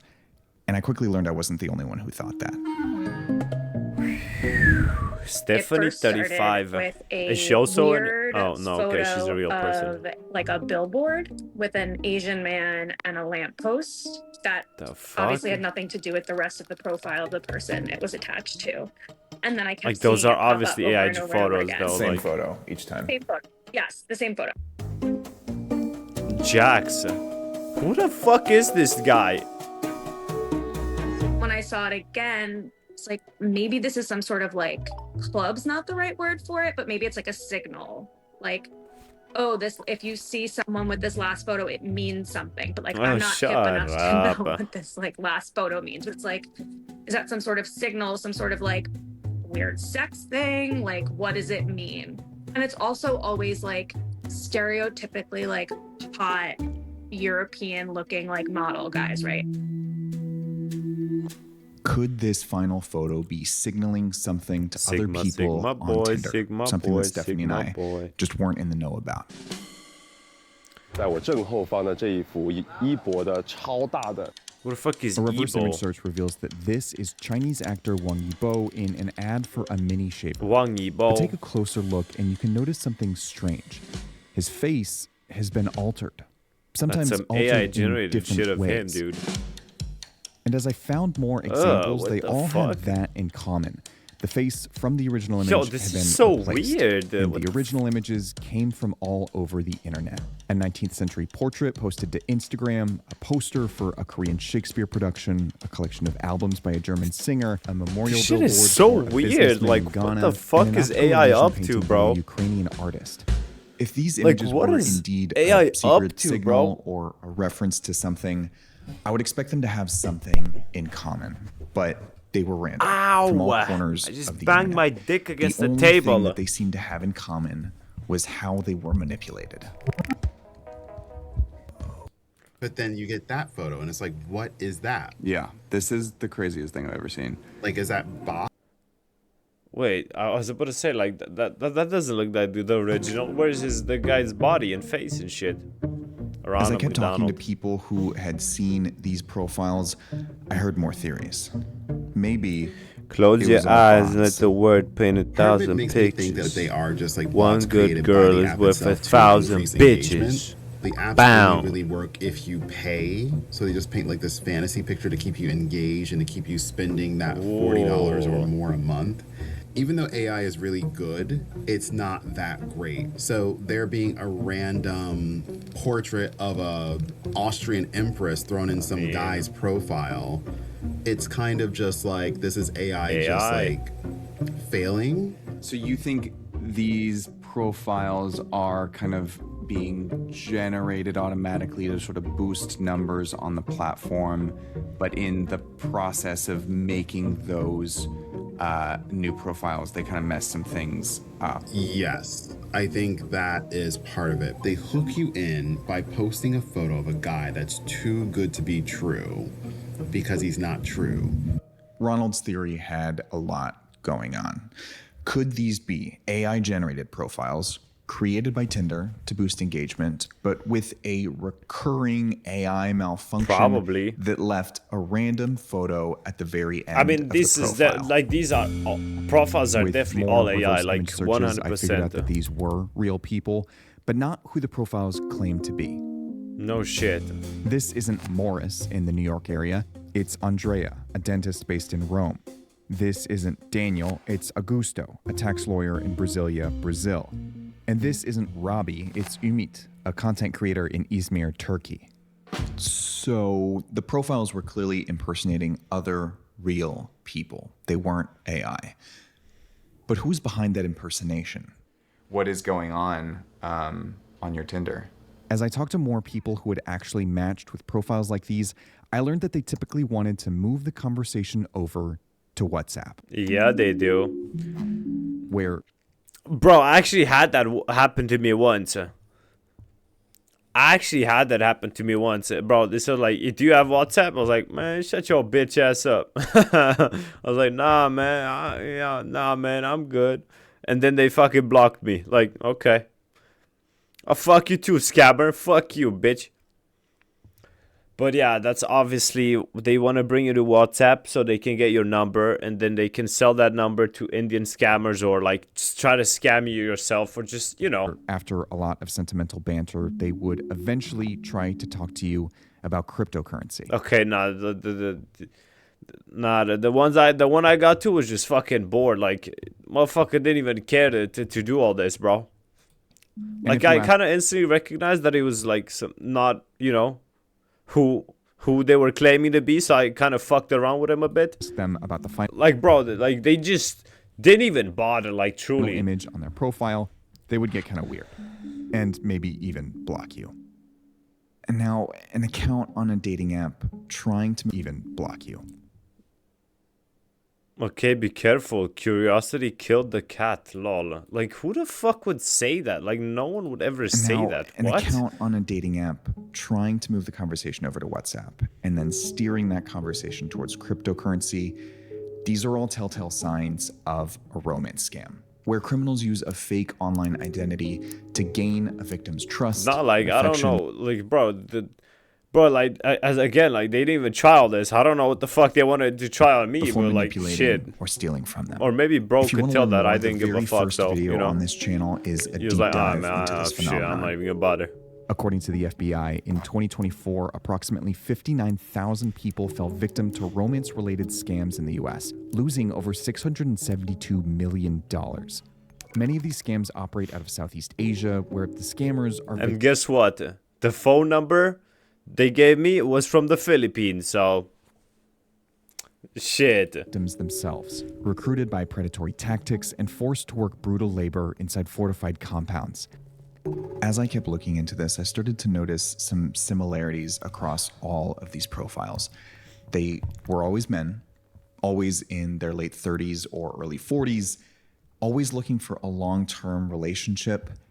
And I realized kind of late into this whole process, they always had this icon. What is that? Verified Bots and photo. scammers, beware. Tinder has a new feature that helps make sure your next crush is the real deal. The dating app is rolling out a facial verification. That shit, a lot of the dating apps, I'm pretty sure all of them do it. It does fucking nothing. Like, let's be honest. You could just hold up your phone with a picture in front of the other guy, and then that's the facial verification. Tinder certainly like, hopes that it's just, the end of catfishing and scams on their platform. but it does nothing. In It October does literally 2025, nothing. Tinder rolled out a new feature for US users, Face Check, where you can take a short video selfie within the app to confirm that you match the face in your profile. Wait, only then? I swear it was a thing long before that here or something. Photos. As part of the announcement, Tinder released a compilation of songs from the point of view of heartbroken bots. Got dumped by Tinder's face check. Tinder's face check. Face check. What? Bro, like, who the fuck thought this was a good idea to do? Like, what the actual fuck are these executives thinking? Or are they thinking? That's my question. Like, what kind of fucking cretin decided this was a good idea? Face check. Tinder's face check said I wasn't human enough. Well, now I'll never find love. Face Check is a form of what's called liveness detection. That means that it's not just checking to see that your face matches the one in the photos, but also checking for movement to prove that you're actually there and that your selfie video hasn't been digitally altered. It also estimates your age and checks whether your likeness is being used by any other profile. The software behind Face Check was created by a company but called it doesn't FaceTime, work a very facial well, does recognition it? security company whose clients include various financial services all over the world and the U.S. Department of Homeland Security. Oh no. According to Tinder's press release, Volkswagen? and the U.S. The fuck is Volkswagen doing in there? What the hell? Department of Homeland Security. According to Tinder's press release, users get a blue photo verified badge if the scanned face matches a profile photo. Bingo. A profile photo. Not all profile photos, not some profile photos, just a profile photo. That's why they put that weird-ass AI What if shit these at the profiles were end? created by someone pretending to be someone else, and this manipulated final photo was their actual face? It's obscured and hidden at the very end, but just identifiable enough to pass face check. Wait Since a face check only minute. needed one profile photo out of 9 That to makes match. sense. On many platforms, a verified badge reassures other people that you are who you say you are. On Tinder, you can even change your settings so that only verified users can send you messages. So bad actors trying to scam or catfish people benefit from having that badge. Oh, well, the person I talked to didn't have that. They were all just like the same. It was just the same person. Maybe it was a real person I was talking to, but why the fuck did bro, they was like, oh no, my WhatsApp, my Instagram isn't working. Like, bro, they didn't even try to fucking talk like at all on the thing. They were just like, oh, can you add what Instagram? Oh no, Instagram no worker. Oh, you have to add my WhatsApp now. And I said no. They'll be And then seen I just by got more instant people, blocked. and So those yeah. people will be more likely to trust them. That was my hypothesis. If that was true, it would mean Tinder face check kind of sucks. Yeah, it would no mean shit. That a scammer can convincingly pretend to be someone else, not with any sophisticated technique, but by slipping in a photo that looks like this at the very end of their profile. I mean, the thing is, like, this is kind of, I have no idea, like, really what's going on here. So, like, I called up Walter Scher to run my hypothesis by him. Walter is a professor of engineering and the author of A History of Fake Things on the Internet. And he studies the reliability and security of facial verification. But I sort of am skeptical that, Why does this the motherfucker have the Vecna clock in the you background? just Like, need a single photo to match for this to... But it is possible, right? It's not out of the realm of possibility. I don't know. Do you have any thoughts on how you would reverse engineer this, where I, download Tinder and put a bunch of maybe like AI generated photos of what looks like the same person? Exactly. Yeah, just perform your own experiment and see if you can still use the profile, right? Like, I think that's clearly what I would do as a first step. And then if that works, you kind of have a hint that the face verification is extremely weak. And this probably is a romance scam. Okay, let's give it a shot. I downloaded Tinder and created a profile imitating the strange profiles we'd seen. A I long-term generated images of partner. a man in his early 40s.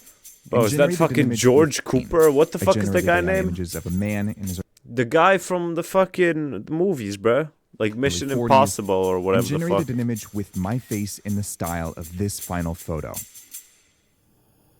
But that looks way too much like him, bruh. I uploaded my fake profile photos and my manipulated real one. And then came the moment of truth. I'm ready. The photo verification test. As it processed my results, I waited. I went out for lunch, and by the time I came back, I had an update. Bro, what's with this fucking dog shit, bro? Like, I swear, Macintosh is so fucking ass, bruh. Oh my god, I hate fucking Mac so much. Like, what is this garbage? Ugh. Oh, like, bro, I swear this is genuinely just built for morons. To me, that's what Apple is, bro. Like, it's just hardware and software made for morons. But shit, hey, you know what I'm saying? Everybody with what they prefer to have, man. It worked. My profile was verified. Okay, the experiment worked. Here's CJ, 31 years old. Boom. I can't believe this worked immediately. I was genuinely expecting this to get flagged. Why? Or for it to clearly worked not well work, for all or these it to other have to take a few motherfuckers. tries, but it worked immediately. There we go. It's official. This one photo got my profile verified. If I deleted that photo, I would lose my verified badge on the entire profile. But I wanted to see just how far I could push it. So I kept creating more images of myself to see just how many would pass face check and get me a verified badge. Okay, this guy's kind of fucking addicted, low-key. Like, what is he doing? I tried AI face swaps and messy Photoshop jobs. Create an image, Take face check and wait. Over and over.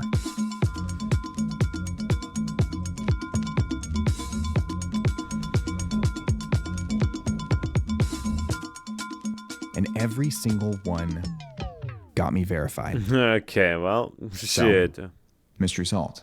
You can get a photo verified account on Tinder while pretending to be someone completely different simply by including one image that kind of looks like you. That's why these profiles look like this. I ran the same experiment on Hinge. Hinge is owned by the same parent company as Tinder and also uses face tech for facial verification. Yep. And the result was the same. A single matching image resulted in an entire verified profile. Hinge did appear to have a higher threshold, so it would reject some of the images that Tinder verified. A FaceTech representative told me that that difference could be because Hinge is setting its profile pic matching to a higher sensitivity level than Tinder. Then I ran the same experiment on Bumble. On Bumble, only one image passed the verification test. It was this one. And after verification, every photo that didn't match my face was automatically deleted. So props to Bumble for actually being kind of secure. W Bumble. I reached out to Tinder to let them know what I'd found, but as of publishing this video, I haven't heard They back. don't give a shit. The core issue is that Tinder only requires one profile photo to match your face in order to get a verified badge. I understand why they might not want to require that every photo pass face check. You might want to include a photo where your face isn't visible or a meme that shows off your personality.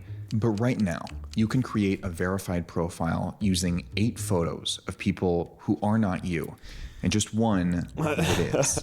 And that photo is that so goofy. undermines what this badge is supposed to signal. Badge. One possible fix would be giving each photo its Why is own it so dark? verification Oh, marker holy so shit. that users could see which images actually match the verified face. Maybe that's a UX nightmare, but it would make what is currently an that's easily just not gonna exploitable work, is system it? significantly harder to game. They implement these tools that are supposed to be like this, we're keeping you safe, we're helping you make sure that like what's really happening is happening, but now we can't even trust that. If I can't trust that like the verification process is working, then I can't trust any of it, really. Dating apps are a very weird and vulnerable little corner of a very big internet. But across that internet, facial verification tools like this one and other tools that use our biometric data are becoming more and more common. And they come with a big promise Silicon Valley's that new if we miracle hand over drug. deeply personal information about What our the bodies, fuck? we'll get something valuable in return. A system where everyone is who they say they are. Put I it need to take a inside piss, me. bro. Back. What the fuck? That's what Silicon Valley is saying about something called peptides. These ostensibly magic drugs aren't exactly legal and are often sourced from unregulated factories in China, but that hasn't stopped them from exploding in popularity amongst in-the-know techies and corporate bigwigs, with promises that they can do things like burn our fat, tan our skin, focus our brains, improve our sleep, and horny our libidos. And it's promises like these that are just now inspiring normies to start poking themselves with the magic juice. Yet one question remains. What even is this stuff? And is this all gonna end really bad? Okay, that was 2 questions, but...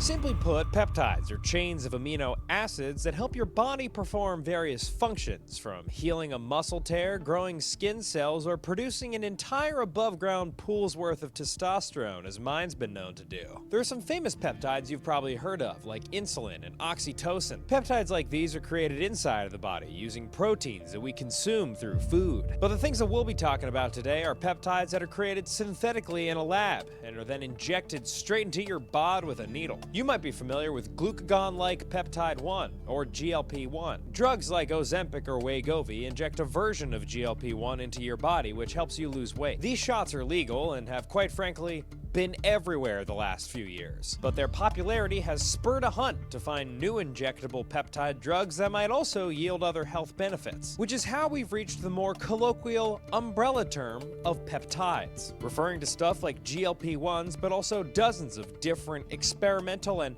off-label shots with names that, when spoken, make you sound like a total droid. I'm on Retta, Tesamorelin, and then NAD nasal. IGF-1 LR3, BBC TB500, EPC 157, GLP-3, GHKCU, GHK, TB500, Retatrutide, Melanotan 1, CJC, EPC 157, GLP-1, N-acetylsaline, GHKCU, BBC 157, DCIT, MOTC, Tesamorelin, IGF-1 LR3, epithalone, thymosin alpha-1, ARA290, virilantide, PT141 oxytocin. Holy shit. So what? Since these shots are unregulated and understudied, not a ton is scientifically known about what peptides will do to your body. Yet peptide takers hope that stuff like BPC 157 will repair their muscles, GHKCU will reduce their wrinkles, dihexia will help them focus more. Routes. The first was I went to... Hello, want to hear something depressing? No, why would I want to hear? Mobile games make more money than all other forms of gaming combined. And surely with all this money, mobile games are the pinnacle of hard work and artistic integrity. I'm sure if someone was to remake them, it would take a very long time. Oh, him sniffing the gun, his foot's definitely broken. This seems interesting. What is this? In my last video, I made this club, which always aims at the hole. And it is really cool. Damn. Using it feels like magic. But it has a problem, which is that it always aims directly at the hole. Because it just doesn't know how to do anything else. And according to my wife, if it can't do bounces and banks, it's not really mini-golf. So I decided to fix that. I made some mini-golf holes that I thought were legitimately hard. Like, is this bridge even possible? Or this loop where the ball goes out of the top? How does that even work? Then I sat down and programmed. Now when you swing the club, it thinks really hard, simulating the physics of all the potential futures so it can aim the ball to thread the needle and do physically pretty incredible stuff. And doing all this turned out to be a lot easier said than done. This turned into months of programming. If I had known what this was going to take, I really don't think I would have done it because there's just no way that this was worth it. But in the end, we do have something really cool, which if I play my cards right, just might impress my wife. My last video was all about making this club and just getting it working at all, which was really hard. It's basically a handheld robot with a motor up here that can make the head of the club turn really quickly and precisely, which I can use to change the angle that it hits the ball. So I could be swinging this direction, but the club will hit the ball this direction. And I'm surrounded by a set of motion tracking cameras that can tell the computer very precisely where the club and the ball and the hole and everything is, which it can use to calculate how it needs to aim the club, which works surprisingly well, at least for hitting the ball directly into the hole, because that's as far as I got. So it's time to take things to the next level. And the first type of hole I'm going to try is a bank shot, which means the robot has to figure out how to bounce the ball off a wall. Is that better? And it might seem like it's just a simple reflection that would be easy to compute, but it is not. A golf ball bouncing off a wall is way more complicated than you would think. Before the bounce, the ball is rolling toward the wall. And when it hits the wall, the spin makes it start to drive up the wall, which makes it jump into the air. But it's still spinning in the direction it was going before it hit the wall, which makes it move sideways and follow a curved path. It is just a mess. So I think we're gonna have to do more of a physics simulation. And my idea is to get a very accurate model of the hole and the ball and everything on the computer.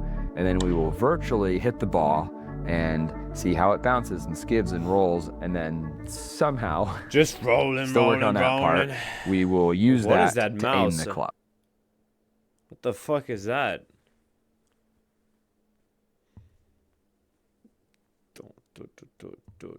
What the fuck The is first that? thing we need is an accurate model of the hole that tells us where everything is. And I can't just use the CAD files for this because I did not make these very accurately. So we need a way to actually measure it. And I was thinking I was gonna need some kind of 3D scanner, but I realized that the motion tracking cameras are basically a 3D scanner.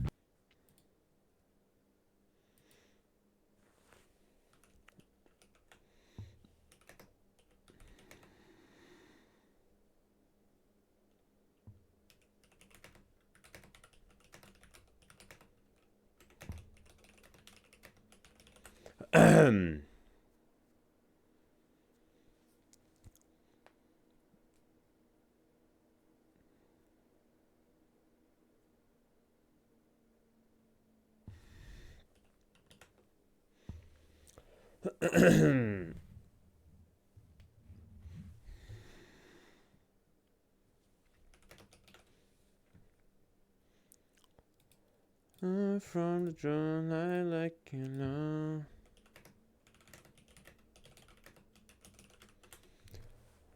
If you do it right, because they tell you very accurately where these reflective tracking markers are in space. So if you imagine dragging That's one like of these an along the opal. wall and recording the path that it follows, it would give me the shape of the walls. Or if I put it down in the hole and move it around the inside edge, I'd know where the hole is. But we also have to measure the ground, because if it's not flat, the ball won't go in a straight line. But where would I move this little ball around to measure that? But it's not actually that bad. This is the worst possible curvature we're gonna see. So if we just measured like here, here, here, here, and here, and we assume it's smooth, we have a pretty good idea of what the shape of this is. And we can expand that idea into 2D by measuring a grid instead of a line, which will let us recreate this surface pretty accurately. And if you're interested, this is an application of the Nyquist frequency. The only issue is doing this practically. We can't just drag a marker along the walls. They'd block the view of most of the cameras, and it would also just wear it down. So I made this kind of goofy looking thing. There's a set of markers, which is called a constellation, attached to this nice steel ball, which is what we'll drag along the walls and the ground. But this makes a new problem. We want to know where the ball is, but we're measuring these markers, which can be in a lot of different locations for the same ball position. But if you think about it, no matter how we turn it, the ball is always in the same relative position to the constellation, over this way and down a little bit. If we knew how it was offset, we can just add that to the position of the constellation, and it will always give us the location of the ball. It's just kind of a pain to figure out what that relative position is. So I made this little fixture that holds the ball in a fixed position. And if I take a bunch of measurements of where the constellations are over time, I can calculate the point in space that they're rotating about, which is the center of the ball. And from there, I can easily calculate the relative position of that to the constellation. And then if we put a stick on it, we have a thing that we can just walk around the hole and scan it out. But there's still a real practical problem with this. The computer is tracking this constellation, and I could be scanning a wall, or I could be carrying this through the air, in which case the computer needs to ignore it, otherwise it's gonna think the hole is completely crazy. So I made this thing, which is sort of an optical trigger. It has a constellation that can pivot. When I pull the trigger, it angles up, which tells the computer to record what I'm doing. Otherwise, it just ignores it. And this works great. There's no electronics or wires going to the computer. So let's get a hole scanned out and see what it looks like. All right, this is really cool to see. I have the raw probe data, and you can see the path that I traced out all over the turf. But what's really interesting is if I exaggerate the scale, you can see that the hole isn't flat at all. Which, as far as I can tell, is from me just building them stupidly. But the physics engine should take this into account and correct for it. We just have to get this data into the physics engine. And here it is. Looks a little different than the real hole, but everything that matters is in the right spot. And the physics engine I'm using is called Mujoko. And if you're wondering why I didn't write my own physics engine, it's basically because I don't have 20 years. And here's how it works. You tell it, here's all my geometry, like the walls, the ground, the ball, their physical properties like friction and bounciness, and then initial conditions like the club hitting the ball. And then it'll What am I gonna do tomorrow, dude? What the fuck? Although if you don't configure it right, it will give you garbage, which I did many times. What the fuck? All right, I finally got through most of the really obvious, stupid issues. Now the question is if it's accurate. And since we have motion capture, we can use recordings of me actually swinging to swing a virtual club and hit a virtual ball. If the simulation is accurate, the virtual ball will go to the same place that the real ball went. And well, yeah, they're not even close. The simulation doesn't account for like fucking what's it called? Like fucking friction and whatnot. The simulation has a bunch of parameters for friction and bounciness. If those don't match reality, the simulation will be wrong. For example, if the friction's too high, the ball will stop early. I don't really know what they should be. I made my best guess, but clearly I'm off the mark. Like his friction And this is way too challenging low because from there's a what I've lot of seen. parameters. Some can be ignored, but I think there's about 9 that need to be right. But fortunately, we have a lot of motion capture data showing us where the ball went. So I'm gonna write a program that virtually hits the ball bro. the same There's nothing worse than having some folder with 1,000 files in it. Oh, point I did, hell and no. compares where the virtual ball goes to the actual ball. Then it'll tweak the parameters and try again, going through all the different combinations of parameters until it finds the right ones. But there is a problem, which is just the number of combinations of parameters. If we tried 100 possibilities for each of the 9 parameters, it would be like a quintillion combinations, which would take my computer many That's a big lifetimes number. to test. Well, this guy, And I swear this guy looks like this guy, bro. Hold on.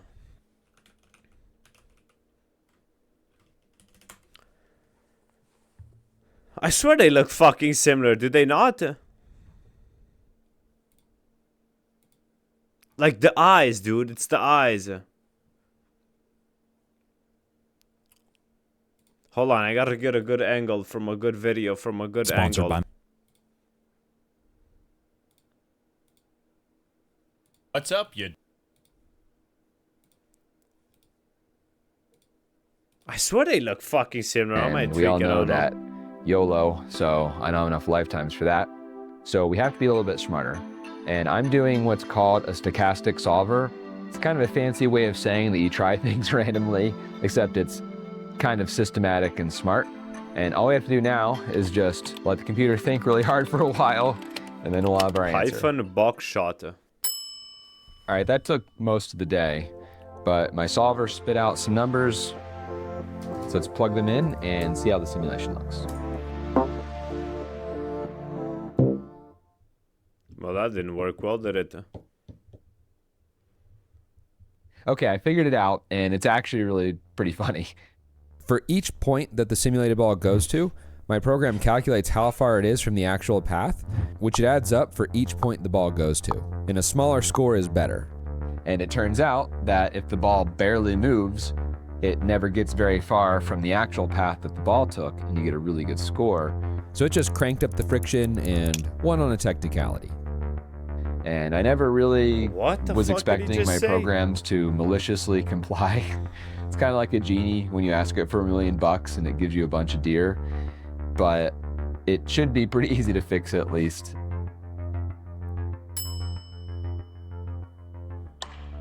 It should be a lot better than that. That is not... So it made it like so like the actual shot went like this and whatnot, and he told it to get as close to the actual shot as possible, but the program didn't take it as like it need to follow the whole shot, so it just did like a weak ass shot, so where it followed the beginning part very accurately and stopped like here, but it went the exact course where the other ball went. So the program is a something's fucking wrong bum, here. okay? I do not know what, though. The super duper stochastic solver has just been kicking my butt. I've spent the last couple weeks trying to get it working. Most of that time has been waiting while it just computes things and then tells me the wrong result. So I decided to do the manly thing and give up. And instead, I'm going to solve it by hand. So I made this program which runs Or you just simulated ask hits someone and shows me smarter a to make 2D it version do of it what for you. happened. It has a super complicated set of keyboard shortcuts which let me change What the all the fuck? parameters. Whenever I change one, it reruns the simulation and shows me what happened. And I can use my understanding of what they mean to work Yeah, I my think way I'm gonna towards end good stream after parameters. this video, bro. Like, I'm so It only fucking took bored. like an hour to get some quite good settings, and that's a whole lot better than I can say for the computer. So we have the entire hole scanned out and loaded into the physics engine.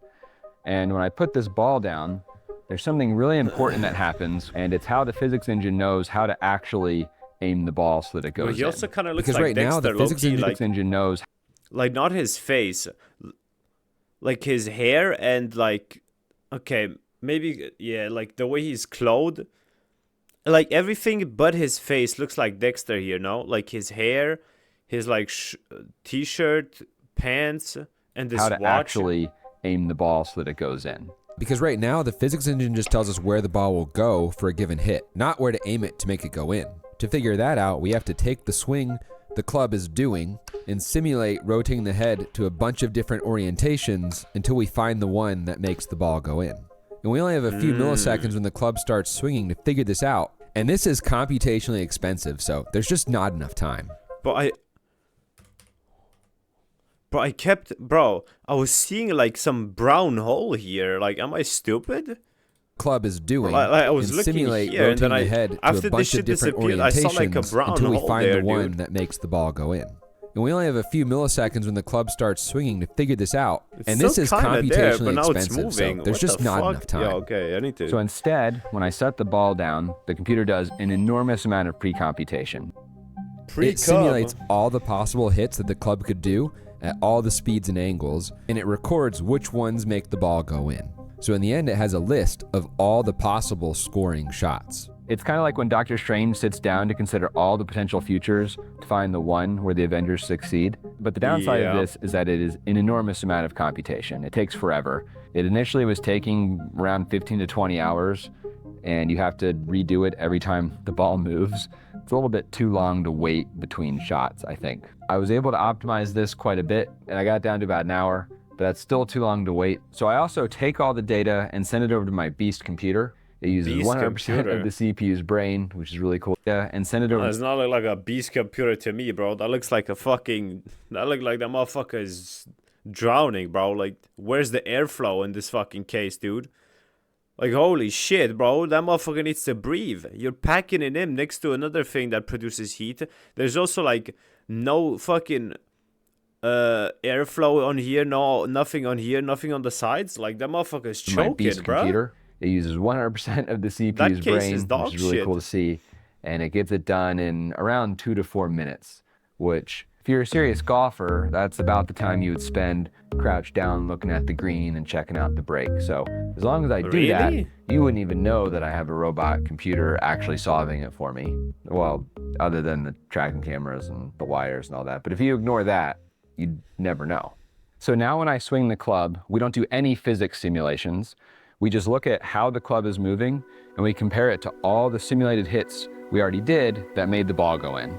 We find the one that's most similar, and then we angle the club to match that simulated swing. And if everything works out... So many fucking mocap balls on that bitch. It goes in. That is so cool. You gotta show the wife this. Oh! All right, come look at this. What the Make sure fuck? this is on. Why did he just like pick her up? Capture your... It's like he equipped an amazement. item from his inventory. Okay, you ready? Hit me. I'm gonna hit the ball, not you. Imagine he just walks up to her and fucking slaps her. Better. My bad. My bad. This is not Chris Brown here. Yes. Good job. That's it. She seems I don't know what so to say. impressed. Anyone can do that. Put your money where your mouth is, lady. Yeah, she's not hitting shit, is she? Wait, what? Okay, that's fucking fake. That's fake. You know, it can do a lot Fake. more. So this is the appetizer. Wait till you see what's coming next on the menu. This But is this the guy modular built the bridge whole ass system. mini You put golf different course in sized his bridges on fucking here to garage. test the accuracy of the club. So I have a relatively challenging bridge that you might see on a mini golf course. And then I have this bridge, which I'm not even sure if it can do. We tried it with a regular putter and it's just impossible. I can't even roll the ball across it with my hand. So let's see what the club can do, starting with the easier one. All right, so just get up here. I don't even need to really aim. Give her the old swing. Alright, you fucking suck. It's not supposed to do that. All right, yeah, I think I know. Silly mistake. Ah, yes, let me analyze my laptop to fix my golf shot. That doesn't make any sense. You don't make any sense. Is that asbestos he just has fucking hanging around? What are you looking there? at? My handsome husband. Why don't you just call me in a few weeks once it's worked out? But you already know, like, that's some itchy ass isolation. Wait, what is it called? You know what I mean. But if someone that gets on you, you're repeatedly fucked. missing. You're itching for like Where are you 2 going? weeks. Here's an artist's depiction of my life for the last 2 weeks. Put the ball there, wait 4 minutes, swing the club. Computer says, oh yeah, aim here, and it's gonna go right here. And the ball goes here. Well, Why? Did it fucking happen, did it? After a lot of weeping and gnashing of teeth, I think I found at least part of the problem. My simulation very subtly does not line up with reality. Like if I hold the club here, it should be here in my simulation, but it's actually over a little bit and tilted, which just breaks everything. And I think this is happening because of temperature.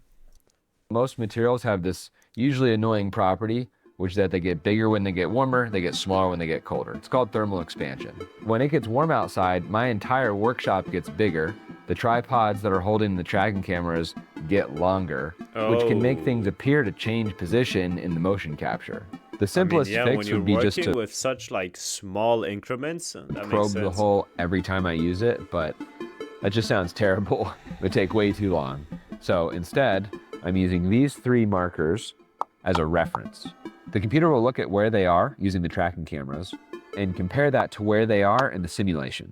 And if they're different, it'll calculate whatever shift or rotation is needed to make them line up. So now if things get knocked or they drift around thermally, the system should automatically compensate for that. All right, easier bridge, take 2. From the sunlight, Dracula. Ooh, okay. Clean. Medium hole. No problem. It is basically getting a hole in one just with more steps. That she hits it. But the next thing is not. This has so little margin for error. I just don't know if the club can do it. That's pretty thick. That's not that thin. That's pretty average. that's average thickness, right, guys? Here we go. 3. Right, guys. Ah, boom. Ooh, wait. But he somehow misses the hole. Like, what the fuck? Right across the bridge, though. That was good. It's pretty good. All right, here we go. 3, 2, 1. He put like some sideways spin on that bitch. Oh, that one was good. Pretty surprising how easy this one ended up being. I was fully prepared to suffer immensely. I guess I kind of perfected the art of going in a straight line. Although sometimes the physics solver will use a bounce off the wall to make it go in. I mean, shit, if it goes in, it goes in. If I had a hat, I would take it off.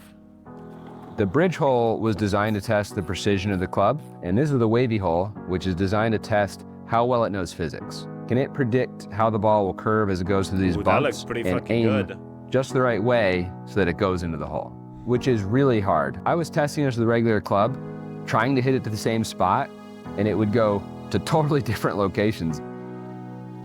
I mean, so let's see what this robot can physics. Baby, you got something on your nose. Okay, I didn't hit that hard enough at all.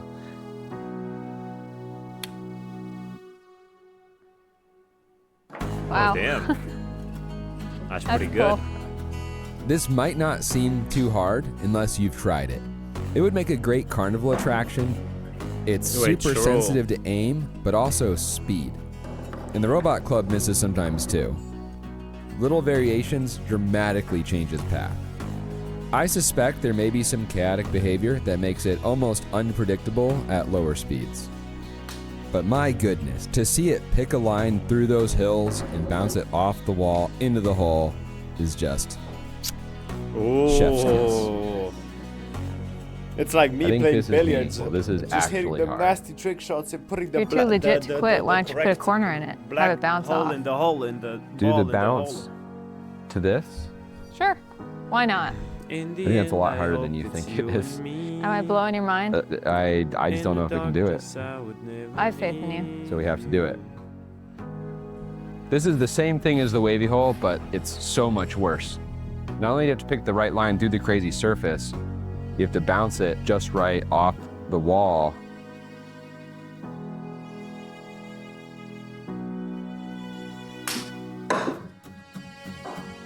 Damn, this guy's cracked. Hey! Well done. I take back what I said about the previous hole. This is the chef that I want to kiss. Ooh. This hole is so hard because the bounce and the hills are very sensitive. When you stack 2 of these things in a row, it can add a lot of error. If everything isn't calibrated just right, it's not going to work. But when it works, it's so cool.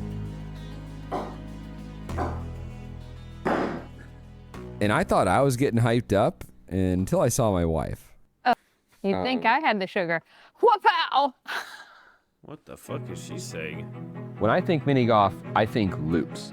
And I took the opportunity to completely over-design something Like, how do you even based on the make that idea shit? that objects want to go in straight lines, not curves.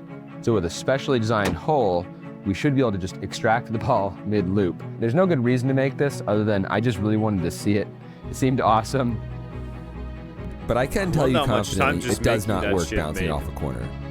The ball always catches air. I think it's from that driving up the wall phenomena, which makes it bounce and lose speed. It's also really hard to hit the ball without giving it a bit of air. And trust me, I tried. I mean, I'm sure there's like so many times. To like. So we're just gonna do the straight shot. Uh-oh. Well, that didn't work the way you fucking planned it. It worked once. The hole went in. It went. All right, well, I obliterated my prototype. We got a new one on there. See if we can do it again.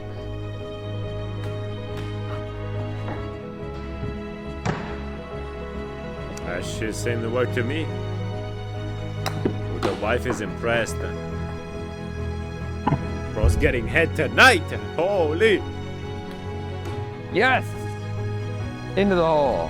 Where did the ball go? It's like one of those slots in the medicine cabinet where the razor blades go. When you're done, ball's just gone. It's just in the hole now. All right. Do you like my club? I do. Does mini golf? Check. It bounces off walls. Check. Why, bro, why are these two so awkward? Check. What the Rides fuck? the wave. Check. Impresses the wife. Check. All right, so that's all we have to say, I guess. If you had to give it a score out of 10.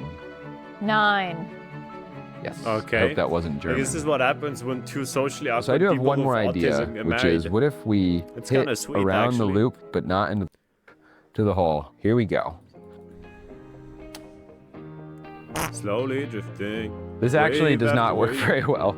You have to hit it at just the right speed, otherwise it's going to bounce out or not go in. Not a great demonstration of the technology, but if it goes in, it's still going to be awesome. Oh, So come on. Slowly drifting. Oh my goodness. That's got to count. Wave after wave.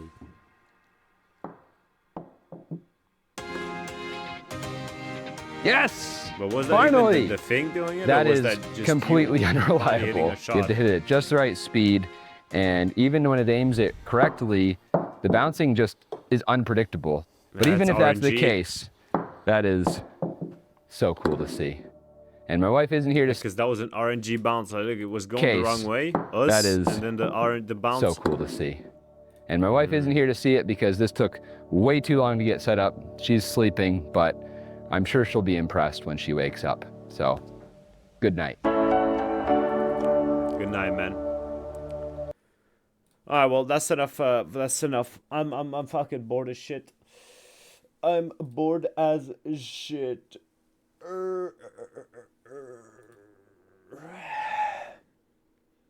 I am bored as shit. So, yeah.